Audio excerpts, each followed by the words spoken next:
Hello, hello, hello. Welcome everyone to this live stream where I'm very excited about what we are going to do. We are going to have Arjun Erigaisi, the winner of Tata Steel Challengers by a massive 2 points, and he played some phenomenal chess at Wykanse in the Netherlands, and it gives me immense pleasure that right after he came back from his tournament he decided to come on stream, and we are going to ask him a lot of questions. We are going to talk to him. We are also going to analyze some critical moments of his game, and but also you will get a chance to ask him questions. In fact, I had made a community post that do you have any questions, so I have selected a few questions from there, and if in case anyone has any questions during the live stream can also ask it. Generally I do these interviews pre-recorded,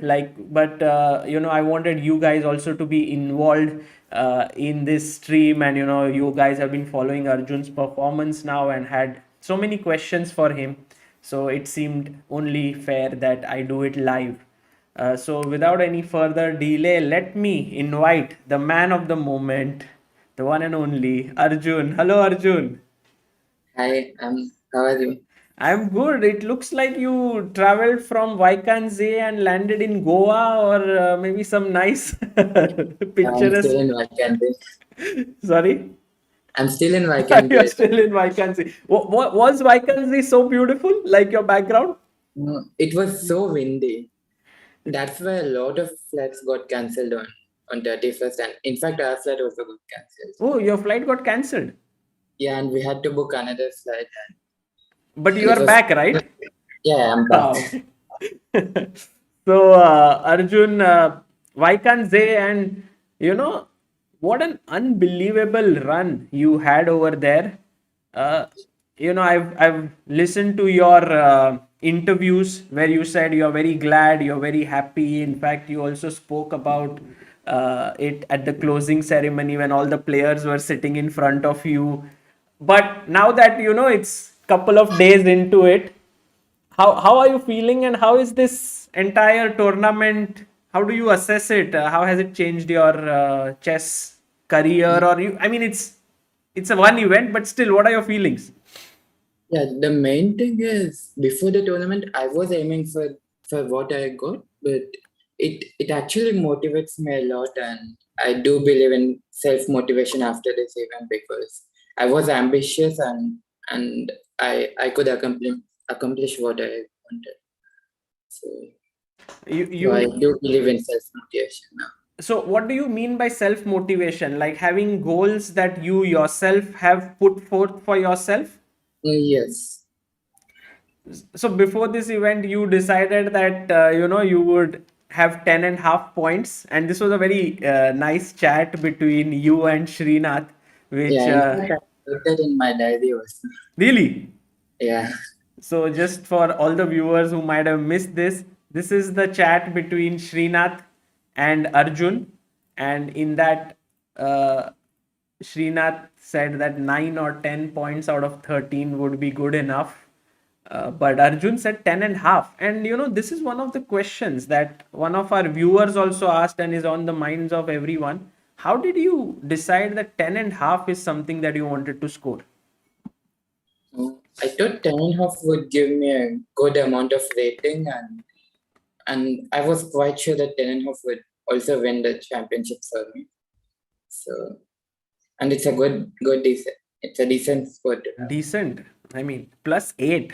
That is, Yeah, good to have. Surya Ganguly mentioned on tweet that players who score more than 10 Yeah, points in challenges should not be allowed to play there. yeah, I think Wei scored some 10.5 or something long ago. Yeah, and also, you in the last round, you had already won the tournament. Did this score of reaching 10.5 motivate you that you must win the last round? It did motivate me. That's Mm. why I was not settling for it long. Tremendous, tremendous. I want to look through some of your games and also, get your mind. But firstly, do you have your trophy somewhere around you? Oh, yes. Do you want me to play? Yeah, if you could show it to the Yeah, yeah, viewers, that would be nice. yeah. Of course, we saw it in the videos, but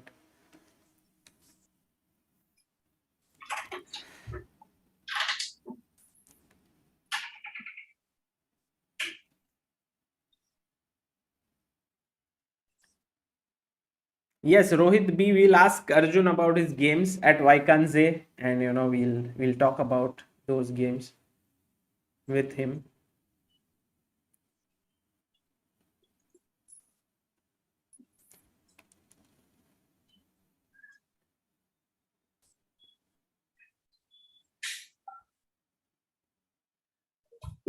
Yes, Medha Nayar's question also is very interesting about what Anush said. So we'll Yeah, I have it. Can Wow, you? it's a little bit getting blurred in that background of yours. Maybe I'll change my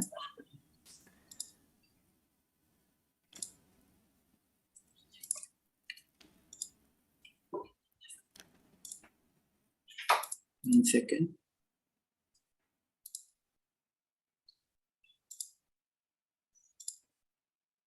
Nice.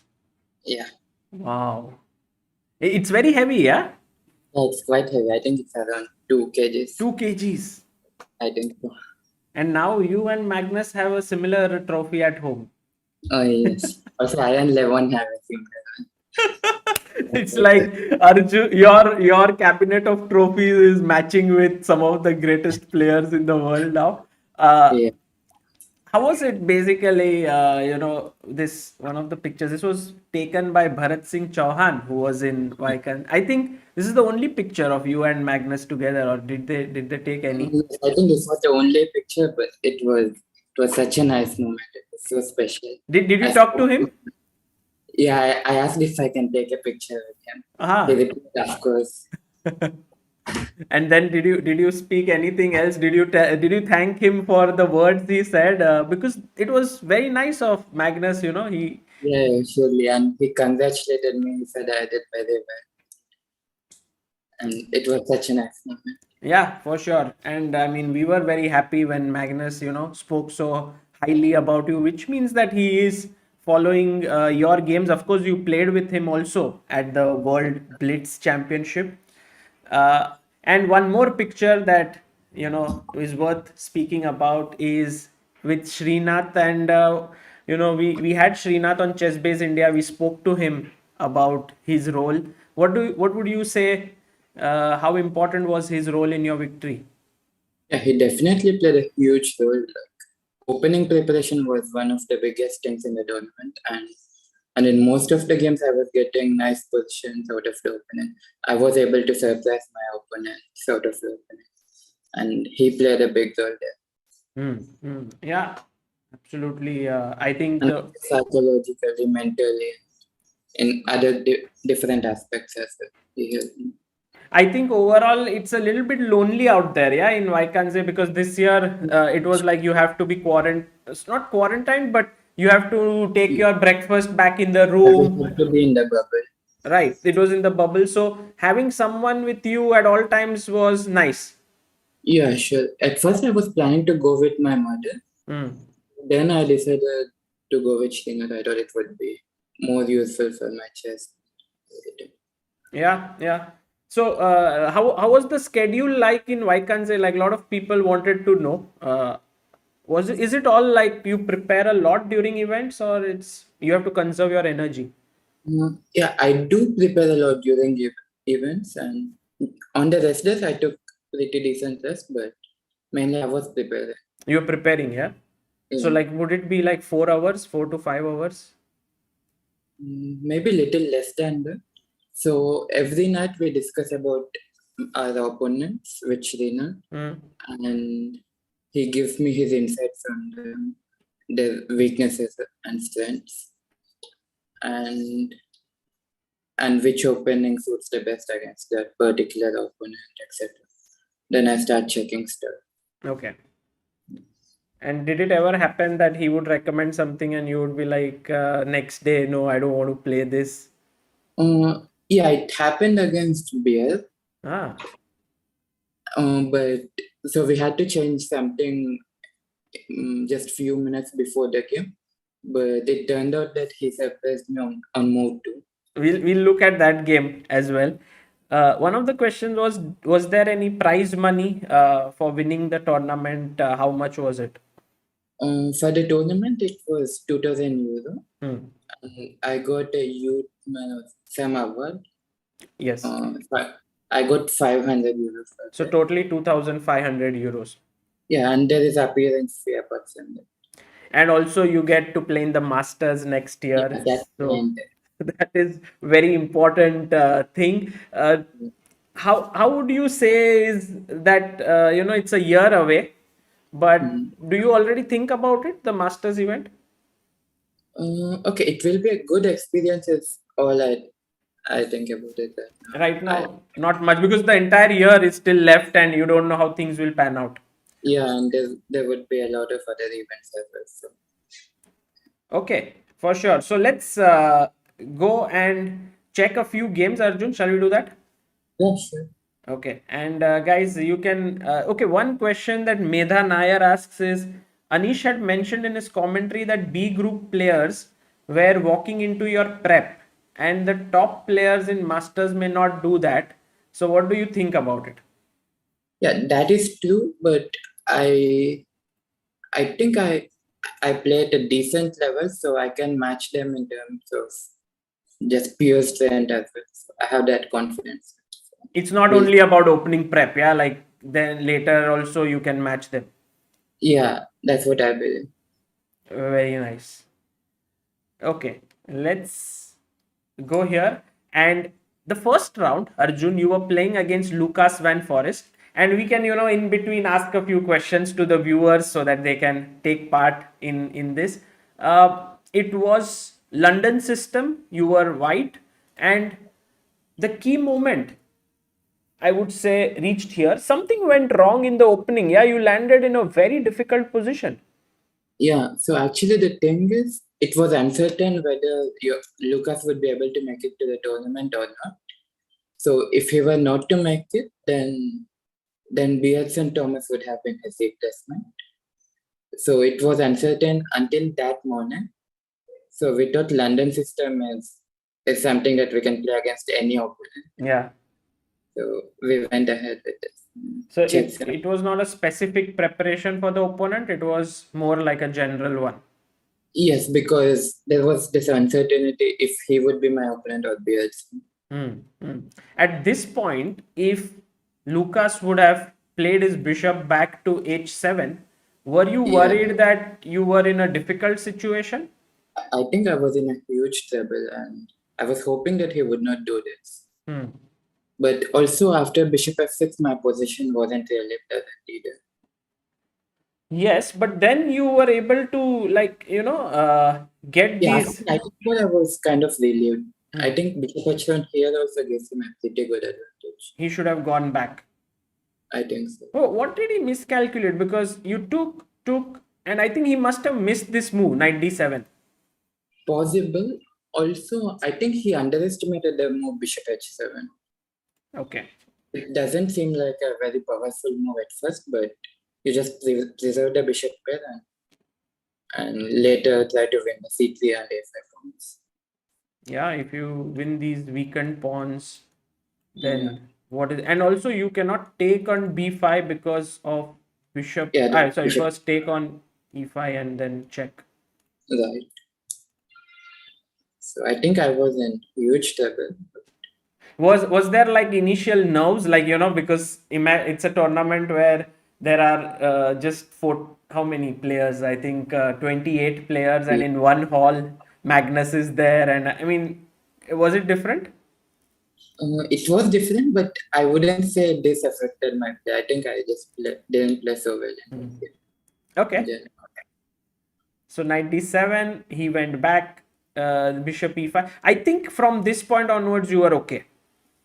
Oh yes, I think it was already very close to equal. Take. Everything was really good. Here. Yeah. Let's go to the second game. And one question is, Arjun, would you consider yourself, like before this event, a lot of people thought that you are very good at rapid and blitz.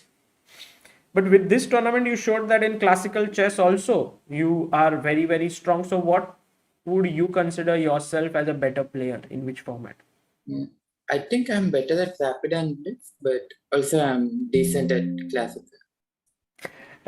I know how you use this word decent. Yeah, 10.5 was a decent score. So I'm a decent player means you're very good. But as you have mentioned even before, I think you really place a lot of value on classical chess and improving in it. Right, because as of now, that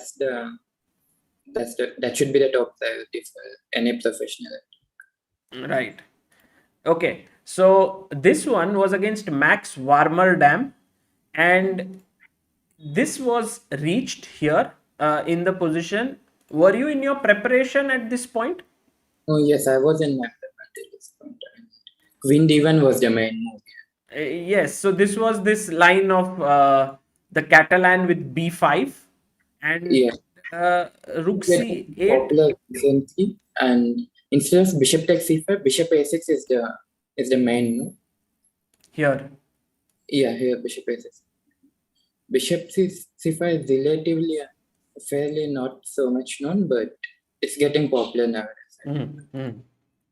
So this was your interesting prep, and after this, he played rook. You played rook c8, and he took on a6. And here is my question to all the viewers: what did Arjun do in this position? Uh, I that think it's just easy to get Yes, this. yes, of course they will get this, but it's like a warm up question. Um, Arjun, one more question everyone's asking, and maybe I'll ask that later as well, guys. It's about your next tournament, so we'll ask him later. Cyber World says it's like 98% topper says result अच्छा नहीं आया यार. So when you say that this was decent, it's like okay, the topper says oh we but it's always good to be ambitious to hope for more to aim for more. Let's see what people say here. Oh, tremendous. So everyone's got this bishop f2 move. Learn with PV, Surindira, Gaming Forever, Ekta Mehta, Savita Chess, Primu Monster, Mitesh, No Name, Satyam Ja, and Able Chess. Well done, guys. Okay. So tell me what went through your mind when you took on a6. Did you feel like what? Or were you like, that's a blunder? I mean, you just understood instantly. So I remember he plays a lot. He used to be a hardcore e4 player, but recently he started picking up a lot of openings and is playing everything basically NFC D4, E4, C4. So there was not too much time to check. So within the Catalan itself, I had a few things to check.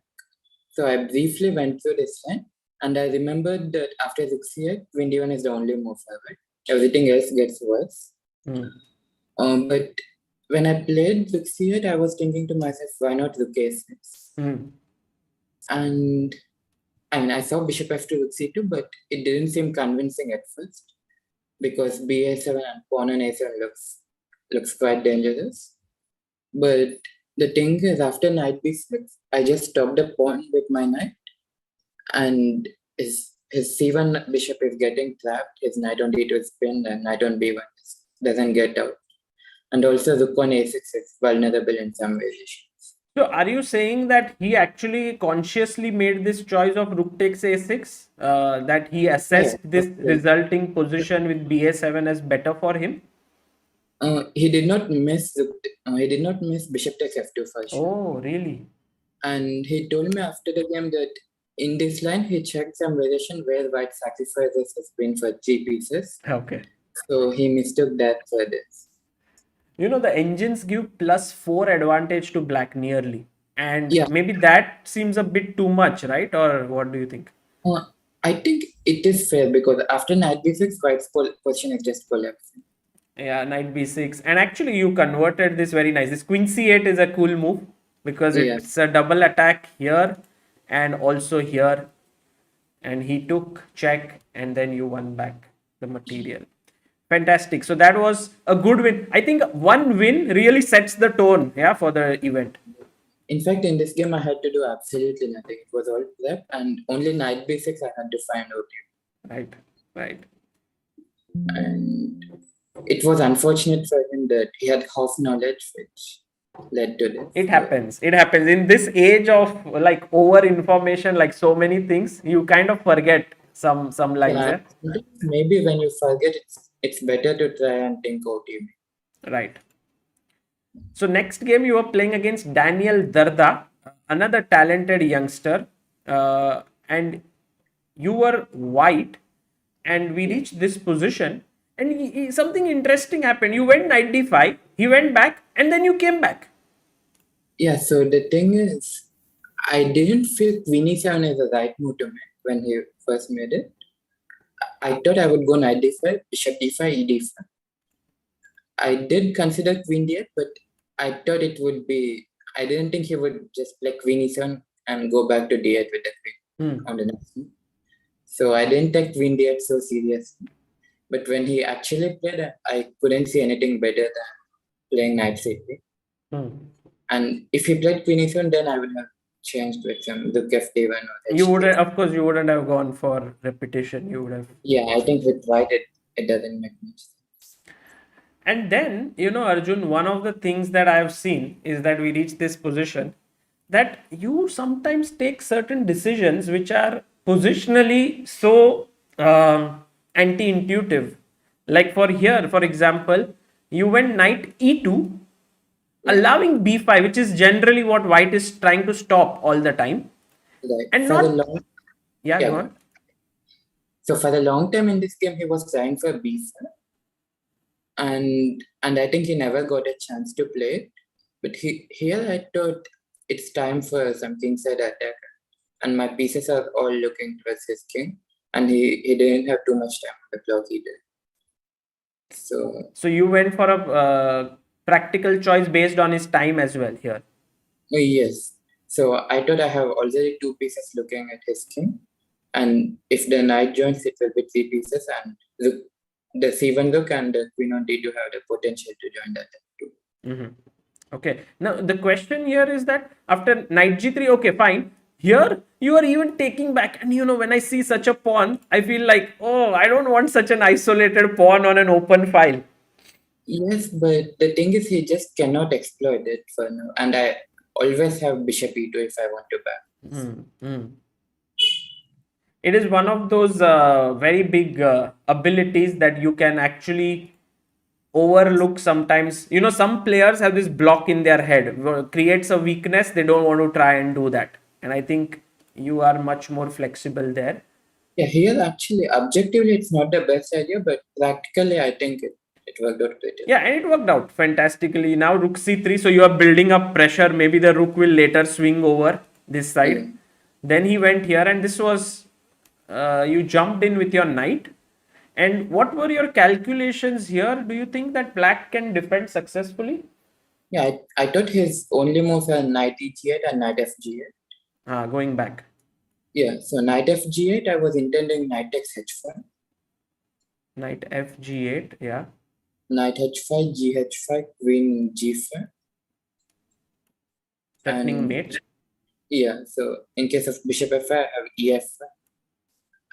Yeah. I'm threatening queen h5, I'm attacking his rook, and bishop e4 followed by rook g3 like that. It looked devastating. And if he went knight e8. Yeah, and I was surprised to know that this was not lost for black. Because you can't sack something on h5 now? Yeah, I saw this move, and I thought after queen g5 I'm close to winning. Because knight h5 is a strong threat. And gf5 I have ef5. It's a double attack on e6 and c6. Yeah. But computer just holds on. It's not so practical, but maybe if he had some more time, he would have. Computer holds with some move like queen c7, and it says if you take on h5, you go knight e8.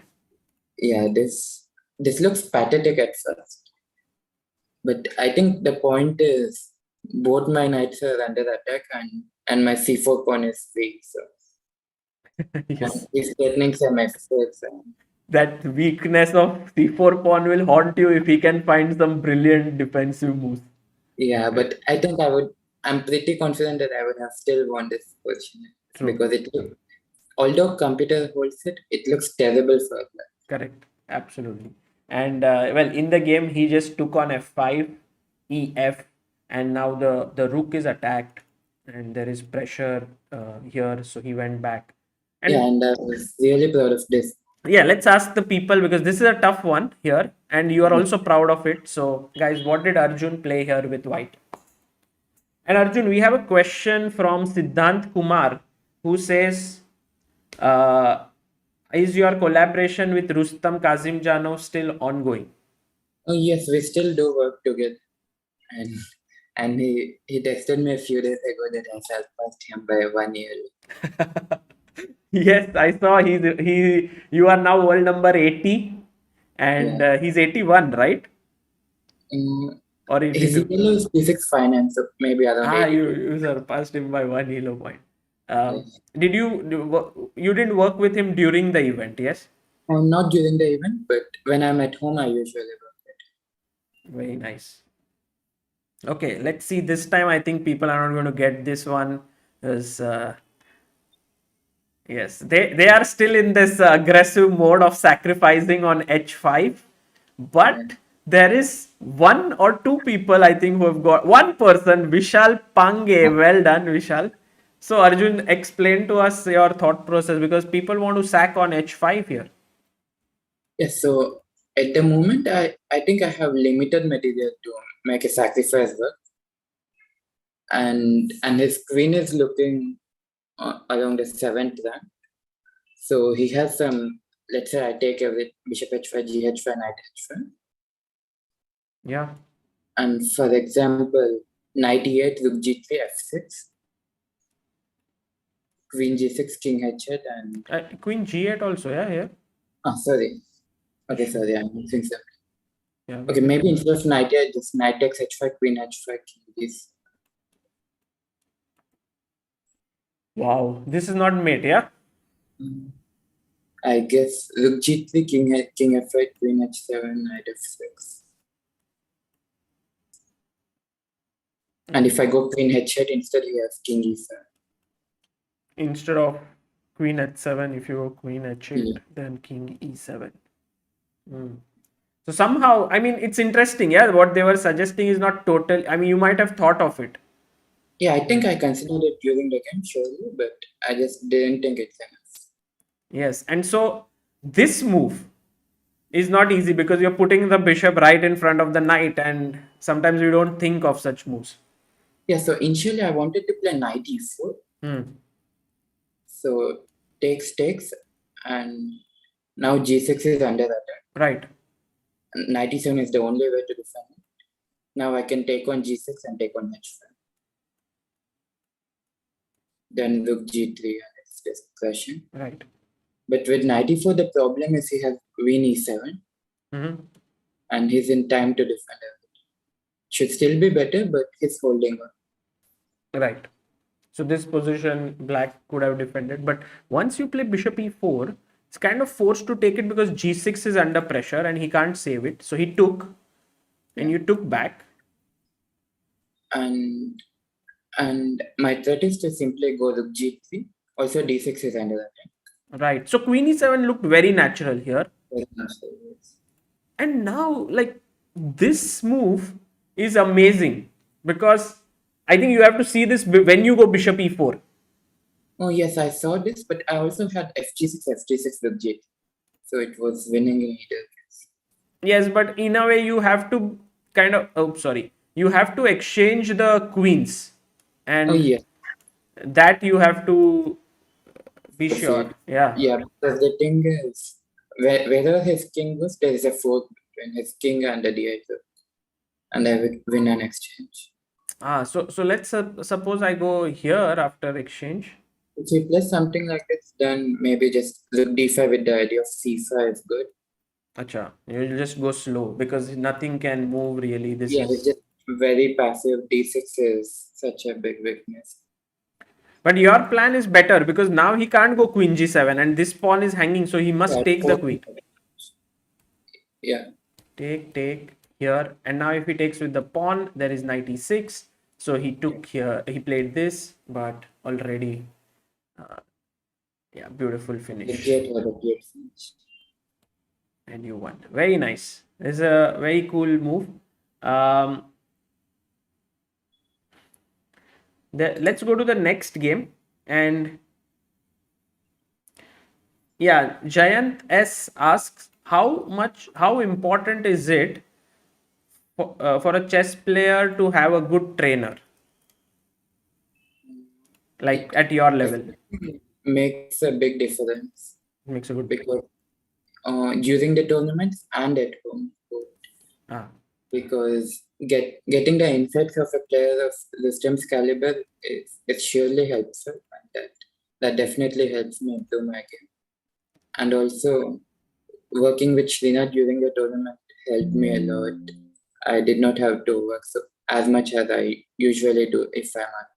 hmm. Yeah. And There's always good direction, that's very important. yeah, he sets good directions as well. So Like this game, I mean, how did you decide to play King's Indian Defense? I think I have not seen you playing King's Indian Defense. Yeah, it's not in your repertoire. yeah, I played it very few times. Hmm. And I don't think I have a great score here, but Srinat came up with this idea against Vogen. So he was playing only Fianchetto and Knight f3 Bishop e2, this main line. Hmm. So we thought both these lines are fighting, and we went ahead with this. But Bishop G4. Yeah, this is a relatively rare. This was played by Fabi against White Shekhar in last year Tata Steel. Hmm. So this was Srinat's side. Nice. When I was working with Samay and I was training him, he used to play this move a lot. And his logic was that because knight, usually I would say, like you should put your knight here. Not exact. I mean, here you can even go knight c6, knight e7. Then the bishop gets closed, and so he wanted to get rid of it, and so that there's more harmony in his pieces. Uh, but it seems wrong, right? Like if I play something h3 at the right time, you have to give up your important bishop. But here I can take on d4 and play knight c6, knight d7, and I get some harmony in my position. Dark square control. Yeah, so white tries to play d5 first and only then play h3 next. Yes. So he has to do that, and then you went back to d7. Yeah. In either case, I would have come back. Even if you played h3, I would have this. Why this decision to come back?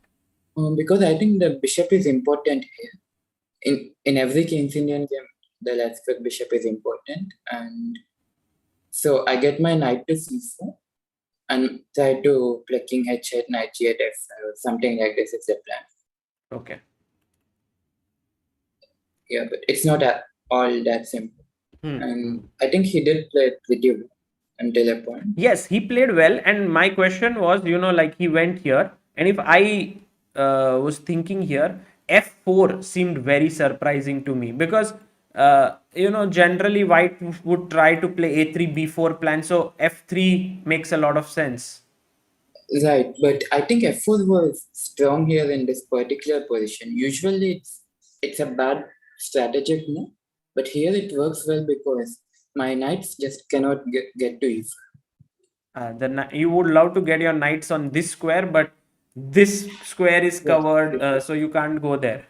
Yeah, and if I go to g4, I just take with the bishop, and if I just play a move like queen e7, he plays f5. Yes, exactly, and then you are squashed for space. Yeah. So you took. So after he played f4, I thought for a very long time. I knew e4 was my only move, but I was trying to calculate what happens after bishop f4. He's getting e5 by force. Because two pieces are here, yeah. Yeah, and I cannot go knight d7 because of the bishop on d7. So in the end, I decided that I would go knight e8. If e5, then I would go knight c5. It looked passive, but I thought it's not as bad as it looks. That's how King's Indian players have to play sometimes, yeah. Give up the center and play. But he took with the rook, and that would have come as a surprise. Yeah, that came as a pleasant surprise. Okay, I was a bit frustrated that I spent like 42 minutes on bishop takes f4, but he took rook f4. I think, would you say that the right decision was to take on f4 and then think, because anyway it's a forced move. Yeah, probably that was a better decision because, as you said, anyways, it was forced. Right. So queen e7, rook f1, g5, rook f2, rook a8, and Arjuna, here white has a very amazing move, actually very strong move, and I want. Yeah, this was not easy. Yes, let's ask the viewers if they can, guys in the chat, if you can find what white should play. Did you miss this move? Oh no, I saw the move. I saw the next two moves, but I didn't think it's as dangerous as it is. Okay, let's see. Dilip MS asks, how supportive was your family in your chess career? Guys, chess career is a too big word to say. His career is still ongoing, but until now, maybe that's what he wants to ask. Yeah, my parents and sister, they have been extremely supportive. My mother used to travel with me until 2019, and in fact, even in 2021, I went with her for the 2-month long trip, and they are very supportive. Very supportive. Very nice. Wild Fang says, Arjun ante flower anu kuntiva fayaru. This is a dialogue from. Have you heard of Pushpa, the film? Yes, Pushpa has become very. It's a famous movie. Yes. Yes, so that's a dialogue from. What does it mean? Arjun is not a flower; it's fire, something like this. Okay, the dialogue is Pushpa, but he put Arjun instead of Pushpa. Yeah. Very nice. Okay, let's see how the people have answered. And yes, E5 by so many people. That's amazing. Ayushman Kumar, Alok Raj, Satyam Jha, Paras Bhoir, Neha, Jenny, Yadnesh, Tarun, Arohi, and Tanmay Dikshit. Well done, guys. What's the follow-up as well? Yes, the follow-up is very important. So after E5, Arjun, you would have taken, right? Yes. And so, guys, Arjun asks you, what do you follow up here as white? I mean, you just gave up a free pawn if you didn't know the follow. By the way, Lauleen Acharya Chaudhary from New Zealand has asked, congrats, Arjun. Which other tournaments will you be playing this year? And yeah, this was a question by many people in our community. Like, what are you planning to play? So I'm not sure about my next tournament, but I'll be playing in the French League in June. Okay. For which team? For Mulhouse. Mulhouse. Okay. Yeah. It's called the Philidor Mulhouse, yes? I think so. Yeah, that's the only event which is planned as of now, but we'll see. There could be some other events. Not sure. Is the first time you playing a league? No, I played in Bangladesh League last year, and I also played in Portuguese League. Okay. So this is one of the important things that now from where you are, let's say 2660, I think leagues is one of the main ways to play, right, in between the tournaments. Yeah, especially the strong leagues like French League, Spanish League. Bundesliga. Oh yeah, Bundesliga. Okay, let's see. D6. People are on a sacrificing spree here. Shiv, Ayushman, Vaibhav, Sals, Yadnesh, Alok, Aman, Abhiraj, Fakir, and Pranshu. But Arjun, it's not clear that after D6, I mean, if you take, it's lost. Yeah, it's just lost after the F6 and knight d5. And knight d5, and you lose the bishop because the queen is also attacked. And if you take with the queen, it's another nice move. Yeah, same team basically. Same theme, but the knight goes here and you lose. So he went. I mean, you might have planned queen e6, no? Here. Yeah, I was intending queen e6, and I couldn't see what could go wrong for me here. I thought I'm simply up a pawn, but apparently a move like knight e1 or knight c1 is very strong. Yes, and that's what I also thought for a long time. What is the point? But just to put your bishop on d3 and to f5. Just to vacate that square for the bishop, you move. Yeah.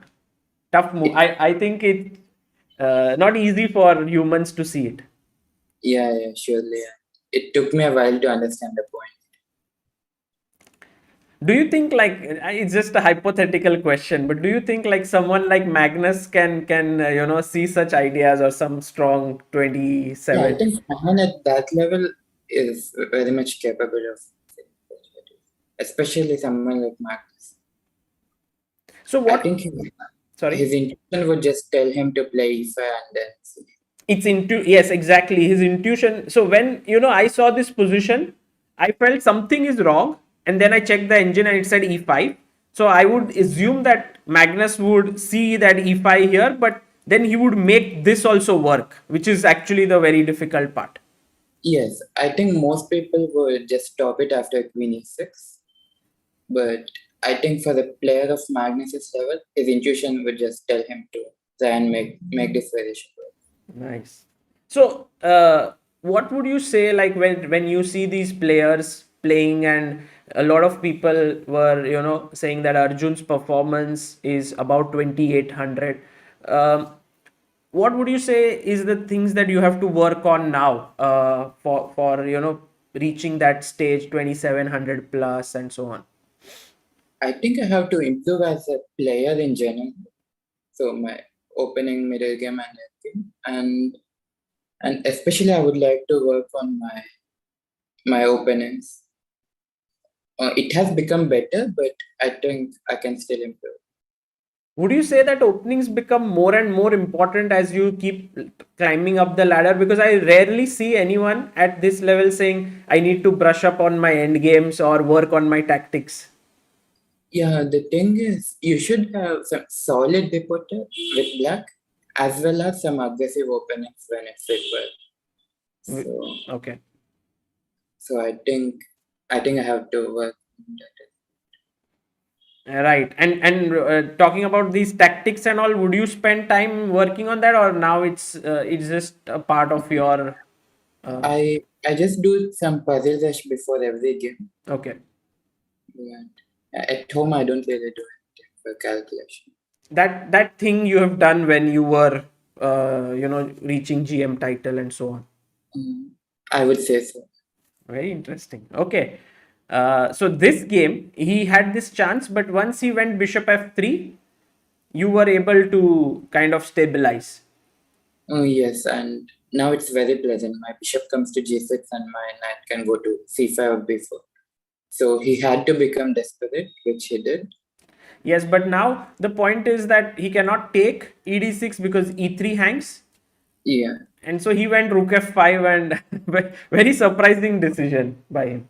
I thought it's actually interesting, if not for knight b4. Yes. Okay, I think computer would would give a big advantage for black in either case. But yeah, something like takes d5. Hmm. It's possible, but after knight e4, g4, and he has some harmony in his position, and my bishop on g7 is kind of dead. So it wouldn't have been simple. So you found this, and this was the strongest move in the position.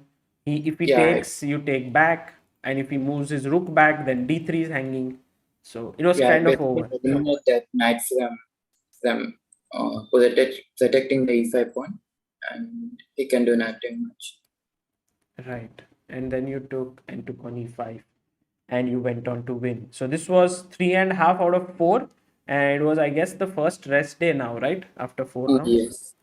And yeah, as you said, you must have taken some break from Yeah, preparation. and we were playing some board games. You Avalon, Oh no, we were playing a different one this which was time. it? Salem, have you heard of What is it called? Salem? SALEM. Like the player from UAE? No. It's a game. No, no, but I mean it's spelled like that. Yeah, Salem. That's his name. Yeah, So, it's spelled like that. so, Yes. so what is it about? It's a card game. Hmm. It's in a way similar to Avalon, but it has a luck factor as well involved in it. When you say that when you play Avalon and these card games like Salem, it reminds me of the times of the past when Anatoly Karpov, when he was playing tournaments, He used to love playing card games, I think, or some other strong world champions. But when I've been speaking with modern players, most of them are like, we were either preparing or we were taking rest. This is something unique to you, that you like to play some games. Does it help you in your tournament? I wouldn't call it unique because we were all doing it in Liga. Hmm. I was there, Raman was there. Also, Surya is the expert here, and Was he it helped. also the expert in Salem? Oh yes, he's the expert there. Okay, in all games, yeah, he's too good. Yeah, Hmm. so it helps me refresh, and it's anyways only on the rest day. So. True, true. Okay, so here, next game, I mean, you playing Salem with Surya, and then you are facing him. Next round I was facing Murzin actually. Really? Yes, round 5 was against me. Sorry, I have got the order wrong in my database. So that's okay. But still, it wouldn't have mattered, yeah. Even if you were facing him, you Yeah, would have right, anyway yeah. played. Okay, so here you are playing against Murzin, and a very interesting decision of playing the exchange Slav. Any particular reason? Yes, Rinat came up with this idea, and we observed that he was playing only this e6, bishop d6, knight e7 setup against the exchange star. So we felt that could be an area to target him, and it worked out well.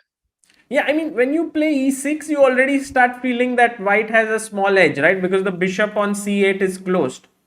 Yeah, it's strategically slightly dubious, but his point was to get the bishop to d6 and knight on e7 instead of knight on f6. Okay. And then we went on, and somehow here it seems So like you after are, few moves, so after bishop d6, bishop d3 in the opening. yeah. So black should go knight e7, e3, and knight f5. This is the whole point of it, Hmm. to get the bishop. And the line goes like bishop d3, knight g3, h3. And at But least you have the bishop pair yeah, here. at least it has that. I think it's still slight edge, but it's very much playable. But what he played was strategically bad. Just wrong, because then it means that when you go, let's say knight f6, but even if you went knight e7, then you have bd3 now. Yeah, I have bishop d3, and my position is just way more pleasant. So So he played knight f6. he played knight f6, and then we reached this position, and here you are totally better. Did you feel that in the game? Yeah, it was all a good game until now. Here I should have played a calm move like queen d2 or something, I guess. So I was considering this at first, but I was just scared that there would be some e5 tactics and e5, b5, knight d4, e d4, e4, e5 b5. knight d4, e d4, e4, something like this. Hmm. But this is better for me, but I did not want to get my king into some trouble. So I just decided to kick that knight and play king g1, which turned out to be a mistake. Yes, king g1, and then he started to fight back really Yeah, well. he can get the c4 square when my light square bishop is cleared off, and he's getting some counter. And also the point is, Murzin was also leading with you, right? Both of you were on 3.5, I think. I think he was on 3, He was on but 3, yeah. yeah, he was trailing. And when we reached this position, did you feel like, oh no, things have gone wrong here for me? Okay, I had already realized that things went wrong, but I was just trying to fight on. And okay, I wanted to win, but I think I would have been happy with it though at this point. And here it's very surprising that this very natural move turns to be a crucial mistake. Yeah, I was considering rook g3 and rook g7 mainly. Yes, rook g3 or rook g7. In fact, rook h7 is, I think, the best move here. Yeah, the point is, after rook g7, I have queen c2. If I trade the queens, I should be better. Right. So queen d5, and there is rook takes h4. Ooh. Yeah. Wow. So And, this was the point, and hence he had to play rook h7. and now if you do the same thing, then It didn't work. the g8 rook is still there to protect Yeah. this. Nice. Nice. So it would have remained complex. Hmm. But also to put the rook on the seventh rank, the idea is to guard the b7 square. Exactly. So in the game when he went rook g4, you went queen f3. Now he couldn't play queen b1 check king h2 because there's a mate here. Right, exactly. But if he went rook h7 and you went queen f3, then he can give a check and then Something like queen e1 or yeah, queen d3 instead of queen b1 check. Lot right, of right. This is defended. So yeah. when he went rook g4, queen f3, queen d5, and you took, you know, this one I was actually commentating live, and it was 40 moves were done, and I was very sure that you would play the next move, but somehow you did not. What went wrong? Yeah, so And I want to, while you are saying, guys, try to think what is the winning move for Arjun here. Yeah. I okay, we made 40 moves. I was relieved that from such a position I was close to winning or at least better. And I roamed around a little. He played king d7. And I thought my only move is to get rook h1 rook b1 or do something like that. This But side, you get the rook from here. yeah, but only after making the move, I realized I missed an instant win. Yes, let's see if our chat has found it. Yes, Yeah, guys, well done. And Yadnesh, Abhiraj, Blade, Anunad, Chess D, Piyush, Paras, Chess Walk, Anurag Mishra, and Satyam Jha. In fact, you know, Arjun, I was all praise because, okay, first of all, G3 is totally winning. yeah, it's just over because I win and the king pawn endgame. I go to h5. He's not in time. Right. So when you played Rook H1, he went King D6. I was like, now what does Arjun do? Because from here, if he goes, black goes back, it's not easy to break through. But hey, he can go back and play G3, and you played Rook H3. And I was like, he has corrected his mistake, and it's I amazing. set the trap and I was pretty sure that he wouldn't fall for it, but anyways, I went for it. Because king e6, now g3 just doesn't work. He takes everything and goes king f6. Yeah, if you played King D7 back, then you win Yeah, again with G3. he's not But that good. Because Rook h3 made it so obvious that I want to. yes, you maybe you could have gone to C1 and then gone back, and but I think he would have But anyway found. eventually, when I come to h3, it would be clear that I want g3. So, Correct, correct. So this, this, and now when you try to enter, he blocks and it's a draw. yeah. So actually, did you feel roundabout here that the game might end in a draw? He was playing extremely fast. He had around 40 minutes and I had less than 20 minutes. So I was feeling a bit nervous, but I thought the position, it has a good chance, 50% chance of winning. And later I checked that g4 was a blunder. Hmm. But it's not simple, yeah, how to win this. Yeah, I had to play g3, h3, g4. I considered this, but I thought the problem with this is fg4, king g4, h2, and it's all unnecessary counterplay.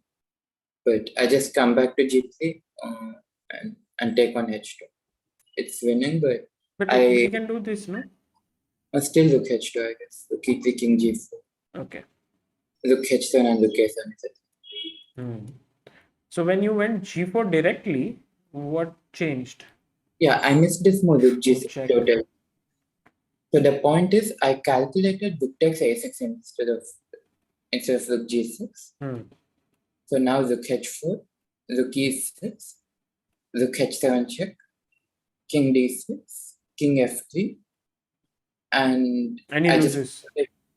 I just protect the a3 pawn and I win the a7 pawn. So I calculated this, but with rook g6 check, my king is on f4, Hmm. and I no longer can protect the e3 pawn with king Now f. now the king can jump back to F3.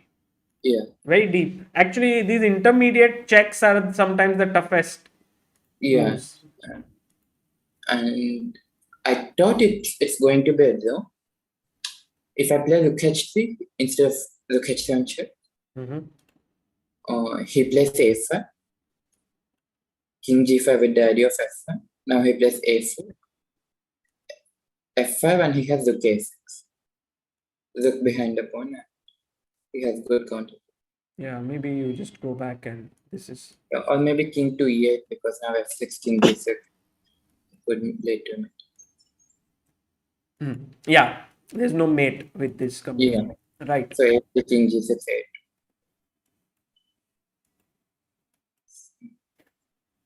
So he blundered, I think, with a5 here. Yeah, I think here he should have slowed down a bit and taken some time, but he was still blitzing her. So here rook e8 is not an easy move, but the point is he basically prevents my king g5 followed by f5. If I go king g5, he gives a check. Check, and you can't go to h file, yeah, now. Yeah, and only when I enter the sixth rank, he pushes a5. So now I no longer have rook h6 followed by rook a6. And if rook e8, rook h6, and king d7. If I do it now, he This takes is on e3, I take on a7. This position is a draw because my pawn is on f4. If I had my pawn on f5 and king on f6, something like that, I think that is winning. I think so. And I had a very similar game against Vishak from December of 2021. So I had rook 2 pawns, king. He had king and king 1 pawn and the rook. It was the same structure and it was just an easy draw. So I knew this was just a draw. You had held the draw back then. No. He held it. He held a draw back then. So here you, but when he played a5, you went king g5, and now you managed to push him and go behind the pawn. And Yeah, now as you said, pawn is on 5th rank now. Yes. And that makes all the difference. Yeah, because I can just roll with my pawn. When it's on the 4th rank, he can give checks. So you are saying that here, just so that viewers can be sure, after rook e8, king g5, rook g8 here. No, sorry, we were talking about rook e8, rook h6, king d7, rook e3, rook a7. Let's say king e8 maybe. I think king has to go to d6 because he has to protect the d5. And now I try to come back so as to start with king f6 and f5. Right. So now I think he goes to e8. But, yeah, something. Because now rook f8, I have f5, and if you go rook g8, then king f7 should win, Yes. right? So maybe rook 8 is not a. I guess.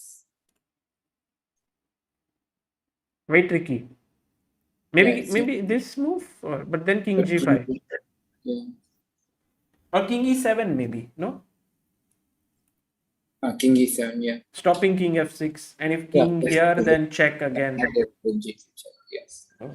And if I go to k5, now he has king d6. Yeah, he doesn't let you progress and you can't go ahead because of rook e4. Yeah, it's a double. Very nice. Very nice.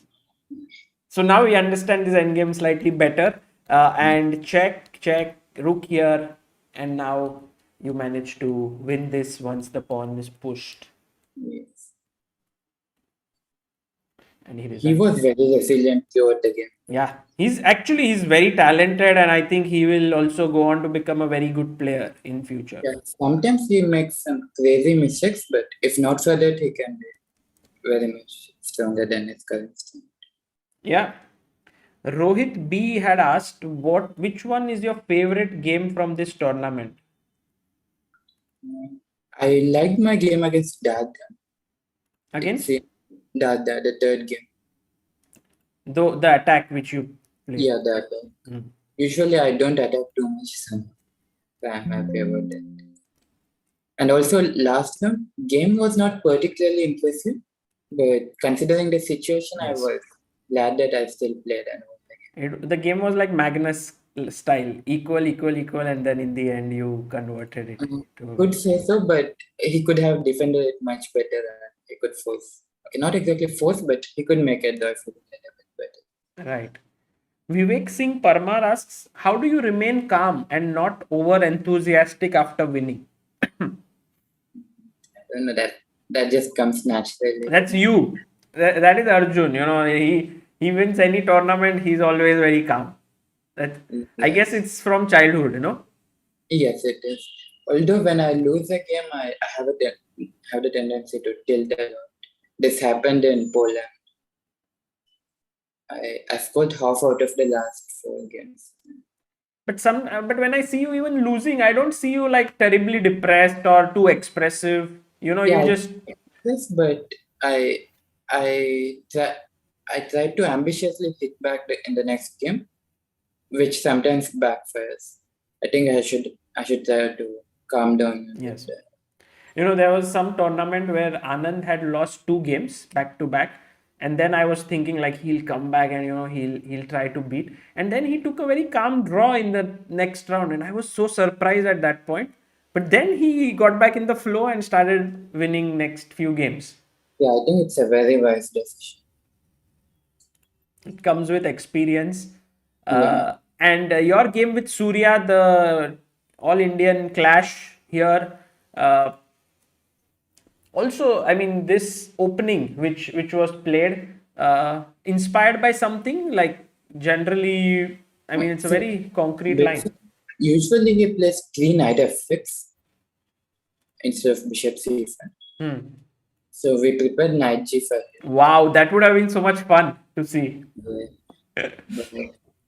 So he decided to surprise me over the move. Hmm. We did not have too much time to check bishop c5 because we spent most of the time on knight f6.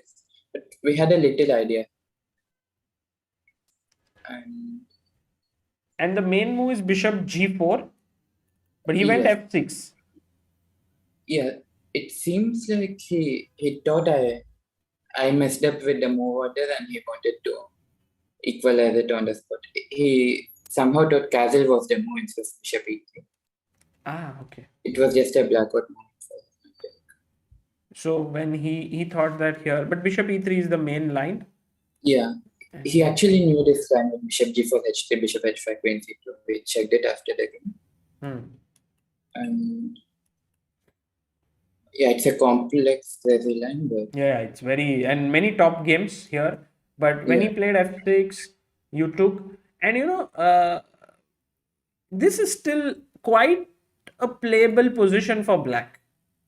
yeah, I was I, very surprised with his next decision to just take. yeah. I think he was under the impression that I messed up something, so he should try to equalize as soon as possible without much difficulties. So he basically wanted to give up the bishop, place the rook on d8, and get his knight to c4, This way, correct. and play c6, bishop c7. Hmm. If it all happens, then his total is fine. It happened in the game. Knight never came to c4. Ah, yes, yes, yes. Because you did this smart move a4, he can't come because of take and c4, a5, trapping the bishop. So he It's will. not that he loses the c4 pawn. There is bishop c5, but I can go Yes, queen. yes, yes, exactly. I cannot. I have to be very accurate with my words and queen e2. Yes, you're right. So c6, bishop d3. I think here he could have gone knight c4. Yes. We both underestimated this. So I thought, and he told the same, that after bishop c4, d4, a5, bishop c7, queen e2, queen e6, rook a4, and I win the c4 pawn. But my a5 pawn is weak, which we both completely forgot. Ah. So I cannot simply win the c4 pawn because then in the end I would lose the a5 pawn. But you could go rook a1 and then try to take. Like, Yeah, but he can go rook f5 and put pressure on the you'll keep putting pressure here. Okay. And whenever I go a6, he has b5. b5 is there. Right. So he went bishop c7, and then here, um, I think his move bishop d8 wasn't the best. Oh, yes. Okay. Initially, we both thought of knight c4 instead of bishop d8. But there is just like bishop g5, queen f7. Or queen f2 doesn't work because of rook f2, rook e1, bishop f1. Yes, it's not a. And yeah, and my bishop on g5 can't. Yeah, rook f1 or bishop f1 both. And my bishop on g5 can't stay this way, so there is no fork. Right. Yeah, if not for the bishop, he can take everything on f1 and go knight e3. Correct. So knight c4, bishop g5, queen f7. Yeah, queen h4. And I go bishop. I'm threatening a mate. So he has to play either h6 or g6. In either case, I go to e7 with the bishop. So knight c4 was not working. Yes. So he went back. And Yeah, did you? Because I get g3 followed by bishop f4. So he tried to justify his move with queen f3. But Did you feel that you are winning now? I didn't think I was winning, but I knew I was much better.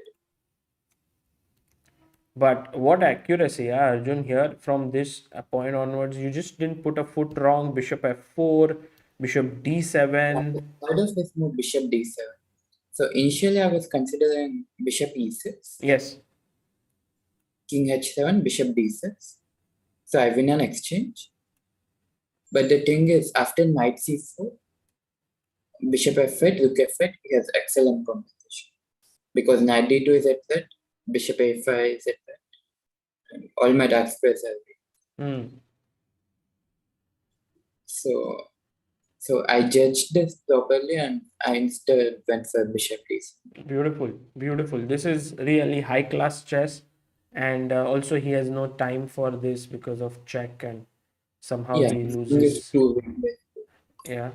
So king h7 and you went in. Rook d6, queen e7, bishop e6. Again, beautifully played here. Yeah, this maneuvering was nice. Rook e6, rook d6, rook d7. Yeah, I thought this was one of your finest games of this tournament. Yeah, this was good, but it felt more like he wasn't in his element. True. I mean, of course, Surya, very strong player, but yeah, here quite. Yeah, he didn't have the best. He didn't have the best day. One question, Arjun, which is asked by so many, and I had it in my chat as like I had taken some questions later to ask, but I'll ask you anyway right now. People want to know, and because there are so many youngsters who follow Chess Base India and everything, how do you manage your studies and chess? Oh yes, so I used to go to college, but just before this tournament, I decided that I would not go and just basically be a full on chess. Wow. So earlier until 2022, until 2021 December, I used to manage my studies as well as chess. But now I decided I would be full on chess. So you are, what did you finish until December 2021 in your education? I did my 12th and I was in degree college first year. For engineering or? Data sciences. Data sciences, okay. Yeah. And then you said, okay, my first year, I'm not even going to complete that. I'll just focus on chess now. Yeah, after the tournament in Poland, I was just so upset with my play. That whole trip basically didn't go well. So in low brigade, I was doing very well, but I mistakenly with Aditya Mittal, I had Rook King 2 points. He had Rook and King, and I couldn't win that. I was so upset. Well, you joined this club of Ding Lijen who couldn't, so not bad. But this was in a classical game, and I had a 30 minutes. So stupid. Then I play in Sieges. With Abhimanyu again, I was winning, but I instead lost the game. And World Rapid was horrible. And only World Blitz was going well until a point, but even there I collapsed in the end. So I decided I should work harder. Just, Wow. So it was like, you came back from the trip and you said to yourself that I'm not. Did you go to college and talk with her, or I just told my mother today. she did the rest? Yes. They were okay with this decision, or they told you think carefully or something like that? They are very supportive. I did not quit college. It's just that I was not going to college, and my college is also very supportive. So do you plan to like finish some kind of like remotely, or you think that now it doesn't matter anymore? I'm not sure. I'll be full on chess for the next few months. Okay. So I'll see. Everyone in the chat saying good decision, Arjun.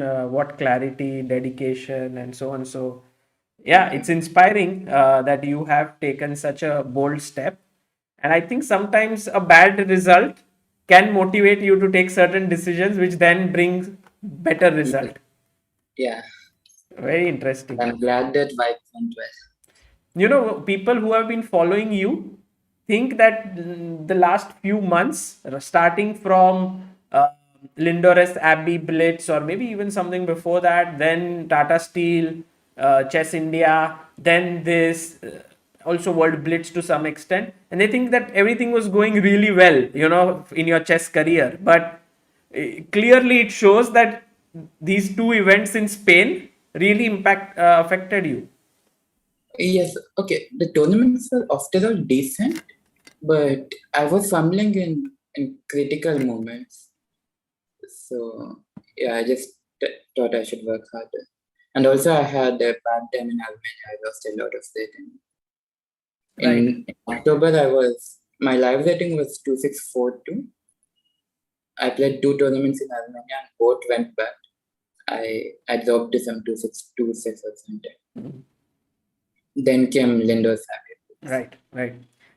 Somehow, of course, I know you since a long time, and I've always known you as someone who's very relaxed in a way, like when you talk to anyone. But I guess you have become over the years more serious and more focused about chess, right? It's not something like I know some players who were from the start had this single-minded focus on only chess. They may not even go to school and so on, but it has not been like that with you. Yeah, no, that was not the case, but it surely is the case now. Very cool. Okay, your game with Jumabayev, not to go in too much depth here, but somehow after like this position, it's kind of torturous. Yeah, like you have a poor bishop, you have no plans. This was not easy to hold. Yeah, so the thing is, opening didn't go in my favor. And okay, I was surprised but on move one. I didn't expect e4. Oh, you didn't even, not a3. You didn't even expect e4. Yeah. He's not an e4 player, so I thought I would surprise him OTP by playing this not so common system. And okay, a3 was a smart choice because it avoids all the complications and it's a simple edge. Yeah. And I didn't play well, and I got into a much worse position. Yeah, and then you reached somewhere here, and it was not. When he played g5, I was happy actually. Acha. So after g5, I thought this is a fortress with f4, bishop f5, and a5. You thought this is a fortress. Yes, because his only breakthrough is b4, which is not coming with the queens on the board. Right. And if he trades the queens, then I thought there's too little material to. Which he did eventually. He did. And here I should have played h6. h6. Yeah, so basically get some counterplay on the king side. Gh6, and get the rook to g8. Okay. This would have been nicer, but I was just not willing to move my h and g pawns. I thought whenever he goes h5, g6, I would go g6, h6, and whenever he plays h5, h6, I would go g6. Right. So I wanted to keep it close, and I didn't think b4 would be so effective. So you think still it's a draw, right? Or I thought it was a draw, but actually it was not so simple. He also kind of made all these useful moves and then broke. And here I should have played the k4, which I saw. So Bishop c5. c3, right? Or c. Bishop c3, I have the k3. And the other rook comes to a8 and this rook goes to b3. Hmm. Also, another idea after bishop c3 is I can just go to a2 and try to get my rook to g2. Yeah, I think this is stronger. Right. So So c5 is done here instead of bishop c3. bc5, bc5. Rook e4, c6 check. King e7, fe4, f3. So I was looking at this variation, but here the problem is he goes king g3, f2, rook f1, bishop. Oh no, he doesn't go rook f1, he plays king g2. hmm.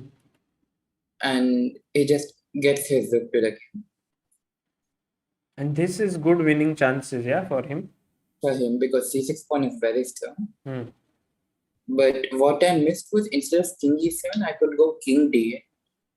Okay. So the same line, fe4, f3, king g3, f2, king g2. Now I can put my bishop on b6 and king on c7.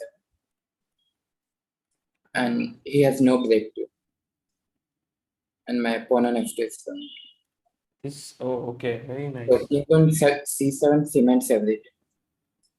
So I was supposed to go to d8 followed by c7, but I missed this. I was only considering king e7.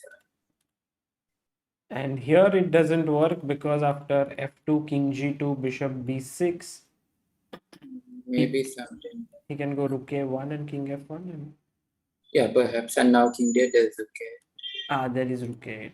Right. Okay, but he rushed in later with, I think, c5 here, which was not so well Yeah. timed. After the game, he told me that king e4 would have been winning. And I was arguing that maybe practically it's very difficult, but machine would hold. We had a long con on this, but in the end, it turned out that he was right. This is very close to winning. Right. So, I mean, he played c5, and then the main point is that in this rook endgame, you have enough resources to Yeah, go. after the key 3 and the key 7 is important. Yeah. Somehow you managed to hold this to a draw. This was a very long game. Yeah, this I would think- have been tiring. Yeah, surely. And somehow the next round there was a rest day, right? So that helped, perhaps. Don't good against Bjerre. There was you had next round anyway. There was no Yeah. rest day. Yeah, after the game against Bjerre, there was. Ah, okay. There's one question from Funny Verma who says, when you became the first GM of Telangana, IT Minister KTR retweeted, "Well done, champ," in Twitter. Yes, I had actually met him in 2018 when I took him. It was nice. Has there been any tweets this time around, or? When I finished third in Lindor Sabi Blitz, there was it. Yes. Yeah, I have one question on that as well. I'll later on try to bring that up. But against Bjerre in the 8th round, I Yes, did in an. this, he is more or less a hardcore Nados player. So we prepared something here. But he went e6. Yeah, he surprised me over the. So, Arjun, the thing is that while everything went well for you opening wise in general, but people were surprising you in Yes, many of the games. Yeah. Not in majority of the games, but yeah, for example, in this game with Jumabayev. Yeah. So I decided to counter surprise with him with some G3. This was prep or just something you had seen earlier? I just played it OTP. I saw many games in this opening, but I never played it and never prepared it. Yeah, I was a bit surprised that he took on d4. I mean, in general, you go rook e8 or something. Yeah, but his whole point was based on this knight d4 bishop f1, which he did. Yeah, so here knight e4, rook e1, and he wanted bishop b4. Yeah, This was I saw your interview and you said that it was he missed a move here. So maybe I can ask the chat. yeah. What if Bjerre touched his bishop? He was almost brought it to b4, and then he saw, oh my God, Arjun has a brilliant move here, good move. So what is that move that Arjun would have played here?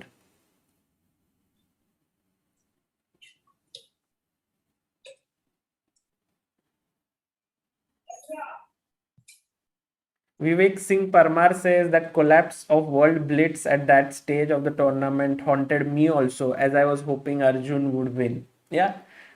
I mean, it was not too far away because you were already almost winning against Ali Reza, and then that game you lost. If I had won that, it would have been a good comeback, Yes. but I lost it. Also, before that, I was never close to winning the event. Levon had 1.5 point lead, but I was in salt at some point. Right. So yeah, finish was really No, I mean in general, like you played amazing blitz, but this world blitz, a lot of people saw it all across the world because of many of the games that you played, and I believe there were many tweets talking about your excellent blitz skills. So that was nice. By the way, Bishop G7 is the correct move, guys. Well done. Paras Bhoir, Surindira, Atharva, Mudit, Adi, Vansh, Pratik, Karthik, Aryan, and Priyanka. So Bishop G7 was coming here, right, Arjun? yes. So just King G7 queen d4. This was hanging. So he played Bishop F6, but now it's just smooth. Yeah, so since he touched the bishop, it happened, and when he took on knight d4, this was his point. He wanted bishop b4. Ah, that was his point, and now it all went wrong. And maybe that also, in some ways, you can say explains why he even resigned in this fight. It's lost, but someone might have played. He could have clearly fought on.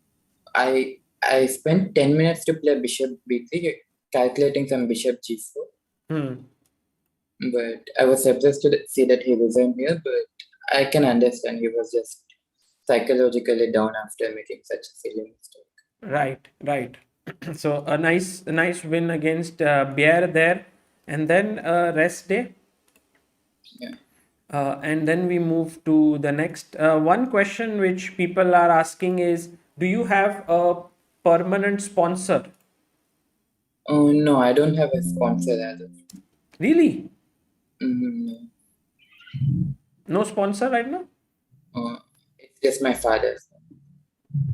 So there is no sponsor right now that Arjun has, and maybe it's a great idea that someone who's interested in supporting Arjun's chess career can go for. I mean, you're looking for one, right, Arjun? Oh yeah, such. I Yeah. would be. Amazing. I mean, guys, this is like one of the great opportunities for anyone who's here who has maybe some kind of a company or a corporate structure would like to support talented youngster. Then Arjun is, I think, a great bet for the future. So, Arjun, Jiner versus yourself. And here, this preparation which you did with black, playing the this is very popular since I guess Jordan played with Anish, and then there are so many other games. It's getting popular, and I saw her game against Nihal. He played the same line. Who? Nihal against Dojin. Nihal has played with someone else, right? This line. Yeah, he played it a few times, but he also played it against Dojin. Okay. So after Bishop c5, she played castle in that game. So it went d6, now c3, knight e7, h3. Oh no, c3, bishop a7, h3, something like this. Hmm. So we prepared this, and we also checked the main line with direct c3 instead of castle. Which Okay. she played. Yeah, also, she had a game with Harry With? and with Harry Kapoor. Okay. She in that game also she played castle. So C3 was her first time, Hmm. but we were prepared for it. You are prepared for everything. So here, d5, ed. I mean, another the knight d5 is one way to play, but you took with the queen. And Yeah. there are games like Giri, Van Forest, Kuibakoro versus Nihal. There's also very famous classical game. Did you know this in this Yeah. line? Tal against Tal against someone I forgot. Fischer. Fisher. Yeah, I was very surprised. And also Alekhine versus Bogolyubov. Yes, that. Very surprising that this line is so popular. Like in the olden days, I thought it's a modern And line. yeah, in the olden days it was popular and it's picking up again. So, how are you so well prepared? Because I know that here Bishop e6 is a new idea. I mean, maybe not played before, but you were very well prepared. Yes, so after queen takes d5, the main moves are castle and knight c3. Yes. Castle is kind of safer, but knight c3 also is good. And knight c3, queen e6. Here, queen e3 had to be played. And I think white gets a very slight edge here. But King f1 has been played before. Yeah, so if you don't know the line, it feels very natural to play king f1. You're threatening to play d5 or key1. And queen c4 check followed by bishop e6 doesn't come so naturally because it feels like you're tapping your queen on c4. And also d5 is still coming, but Okay, d5 never comes because I always have long castle. Yes, exactly. But you should know this thing. Did you know it or you calculated over the board? I knew until bishop e6 and I remembered until this point. Very nice. So, bishop e6, knight e5, queen b4, a3, queen b6, take. And I think Jiner went in this position maybe hoping maybe there's d5. I think when I played queen b6, she already realized that there is queen c6 because she took a lot of time after queen b6. So I guess she figured it. Right. And so now you have a very pleasant position here because you're in long castle. She can't play d5. I think d5 was still her best chance. So long castle, rook d1. The point is if I go queen b6, she has queen e3, trying to trade off queens. Yeah. And this should be around equal. So I was trying to calculate other moves like bishop takes d5 for instance instead of queen b6 after rook d1. So bishop d5, knight d5, rook d7. Rook d7, okay. Okay, there is no direct threat because after rook d8 there is knight e7. But I'm threatening something like queen e6 followed by rook d8 or rook e8 followed by rook e5. It's amazing that you are still calculating this because but yes, but it doesn't work. Maybe we can ask the chat. Here, white to play? Yes. Okay, guys, white to play. Arjun's move here. What white just remains a piece up after this. White to play and win. Has Telangana government helped you in any way in your chess journey? Rohit B. No, not yet. But I think in general, they are supportive. So I guess they could help, yeah, at some point. I've seen recently Malika Handa, who's who is a top player in India who cannot hear, top deaf player. She received support from the Telangana government, right? Yeah,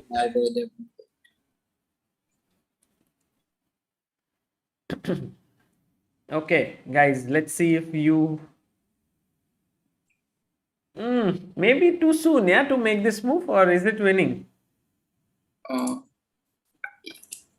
don't think this is actually no one got this. No one, yeah? No one. Wow. Right. No, it's just CB6. Yeah, knight b6, cb6. They might want to go rook c1, but rook d2 is hanging. So, still no one.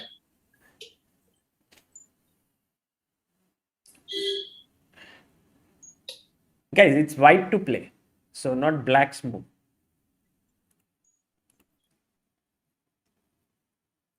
While they are writing, Funny Verma says, Arjun, your favorite chess books and chess DVDs, and uh, you I know, I haven't read too many books, but I remember Endgame Manual is very instructive. Doretsky's Endgame Manual. Yeah. Okay, Arjun, what is the move here? The movie is H4.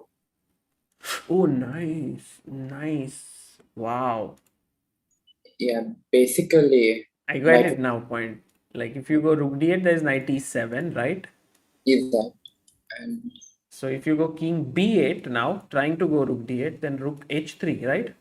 yeah, with the there is with the Oh, beautiful. And you save the piece. Awesome. so Good. bishop It's d. not always that the chat can be like there's so many people, at least one or two get it right, but the first time I guess it's ever happened that no one got it. Yeah, I'm glad this is from my Okay. Now everyone writes. This is look at this. H4 has come, but they saw the answer and then. Okay. So in the game, there was this one very nice moment where you played king b6, but better was to play rook b6 and king b8. Did you consider that? So when she played knight e2, Yeah. I spent a lot of time here thinking if I should go for this direct variation. Directly going in. Yeah. Yeah. Okay, the other option was to go h6 and just preserve the extra pawn. But I felt rook d2 should be the way. And I calculated this line with rook b6, rook g7, king b8.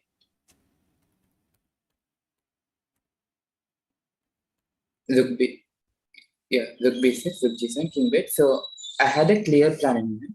I Hmm. push a5, a4. So even if she gets her king to g5, she can never take on g6 because I take Take, on g6. take, and b5, b4, right? Yeah, and I'm faster than. And whenever she goes g4, let's say I play a5, a4, her king comes to g5, king f4, a4, king g5, let's say king a7, g4, fg4, fg4. Now I can go to b3, win the a3 pawn. So eventually give up my rook for the pawn. And And you will be faster here, yeah, I have 2 pawns basically. right? So I saw this, but when she played rook h7, I was tempted to play king b6, king a5, king a4. It seemed intuitively winning. Here maybe it was important to calculate, and the funny thing is you calculated and yet you then went the intuitive route. Yeah, my intuition said I should just go for the a3 pawn. So I decided to go for it. Okay, and somehow after taking here king a4, rook g5. Yeah, I also spent most time on the g5, and it was the 40th. No? Yes. Were you surprised that did you consider rook f6 or not? I thought after the b5, g4, f2, fd4, king a3, I thought this should be winning, but actually it's not. It's a draw. Yeah, because my rook is coming in the way of my own points. So I cannot push so easily. And although she has only 1 point, that can be pushed easily. So rook g5, her idea was if you go rook b5 now. But the point is g4, fg4. Fg4 runs into the b5 and fg4. We both queen in there. And that might be a draw. Yeah, it would be a draw. So after g4, I have to give the b2 check. King g3, fg4. I think f4 is draw.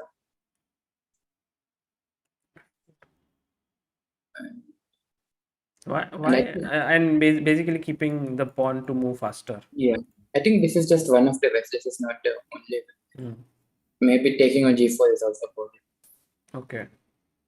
So I think she thought the same. I was thinking the same. But when she played rook g5, I realized that I have this very strong. This was the only winning move. And when you had, it was the 40th move and you had like 10 minutes or so on your clock. I was like, oh, will Arjun find this or not? And you actually did. And I think then it was straightforward, like all the moves were natural.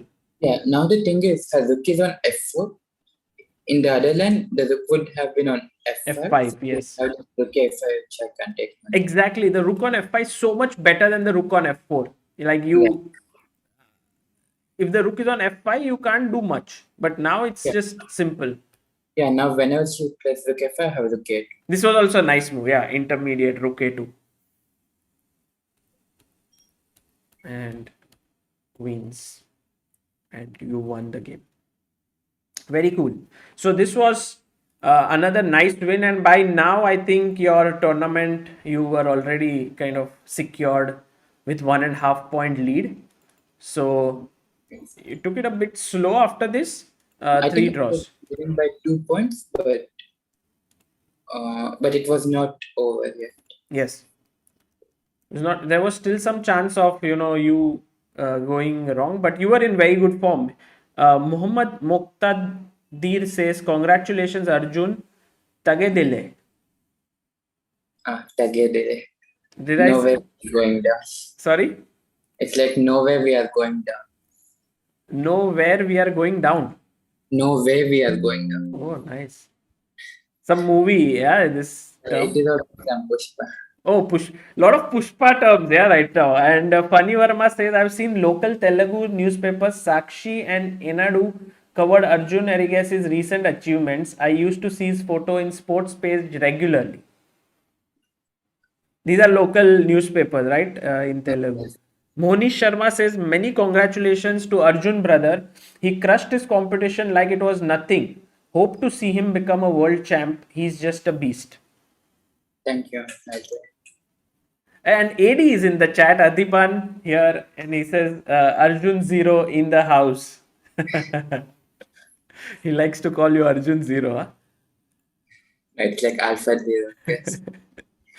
Yeah. Well, Adiban, welcome in the chat. And it's so nice that in India, the players who are experienced and, I guess you also would have grew up watching many of Adiban's games.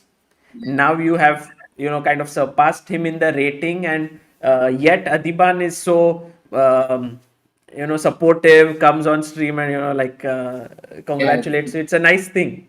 Yeah, Diban, Setu, and Surya. Everyone is very fun. Hariyan. Very nice. Yeah. With Shuvalova, were you stressed out when she pushed her pawn here? Because now suddenly, like, you're going to lose a piece or something. Yeah, so when she played Rook F8, I totally missed this idea with win before followed by win before G5. Ah, you had to go this side, right? You had to keep your queen. Oh no, if I go to, I think it would be tough for me to play because somehow doesn't feel that. Maybe here you had to play something else, like knight h5 or something. I have to, I think, just take on c4 and play the d7 there. Now it doesn't work because the f8, queen b4, g5, I have the c4. Right. But when she played rook f8 directly, you went here, g5. Yeah, now? this is strong find by her, and I noticed she's very brave in general. She doesn't mind complications. But why did you give up a piece? Somehow you could have survived, no? Like knight h5 or something? Yeah, I saw this knight h5, queen c6, e4. Sorry, f2. e4, there is the key 4. So f2, the key 3, bc4, something like this, but it looked very shaky. My king just looked too weak. If I can get some queen b2, then there is some counter play, but she always has something like queen g6 to defend her king. Right.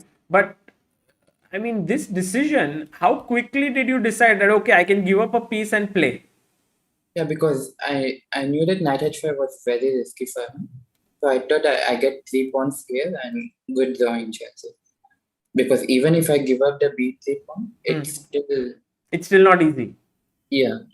And when you kind of offered a draw here, did you expect that she will take the draw? I thought she would push for a while, but this is holdable, also objective. You thought you can hold it? Yeah, because there's a clear plan. I get the rook to d4, king on h2. And Let's say bishop e6, rook d4. yeah, she has some ideas, but I can hold on. I also think that because you were playing so well in the tournaments, you were like, let's not try. Yeah, that could be a factor. That, I mean, of course, the She position could just also. didn't see a way to make Correct, progress. correct. And yeah, that then with Erwin, I think this was an important game because he's a very experienced player. And things went wrong for me. This went wrong. Oh yes, so castle here I was supposed to play b7. It's not a very common move, right? Everyone takes on c4, so castle must have come up like a surprise. I checked castle, but I just couldn't recall, so I was trying to think over the. So here. So I thought I should try to preserve my extra pawn with b8 and c4. So here instead of b3, queen b3, c b2, queen b2 is excellent compensation for him. Yeah, it's He like has Danko style. Yeah. So this was one way, and what he played was also decent. So here he should have played queen c2. I was thinking he would do it, but he had something else. Because when he played queen d3, you immediately realize that now you can hit it with bishop a6. Yeah. So he can't go e4 now. That's the right. problem. And the main thing is after bishop a6, queen d1. So whenever he plays something like e4, knight b4, rook c3, his d4 pawn would be very loose.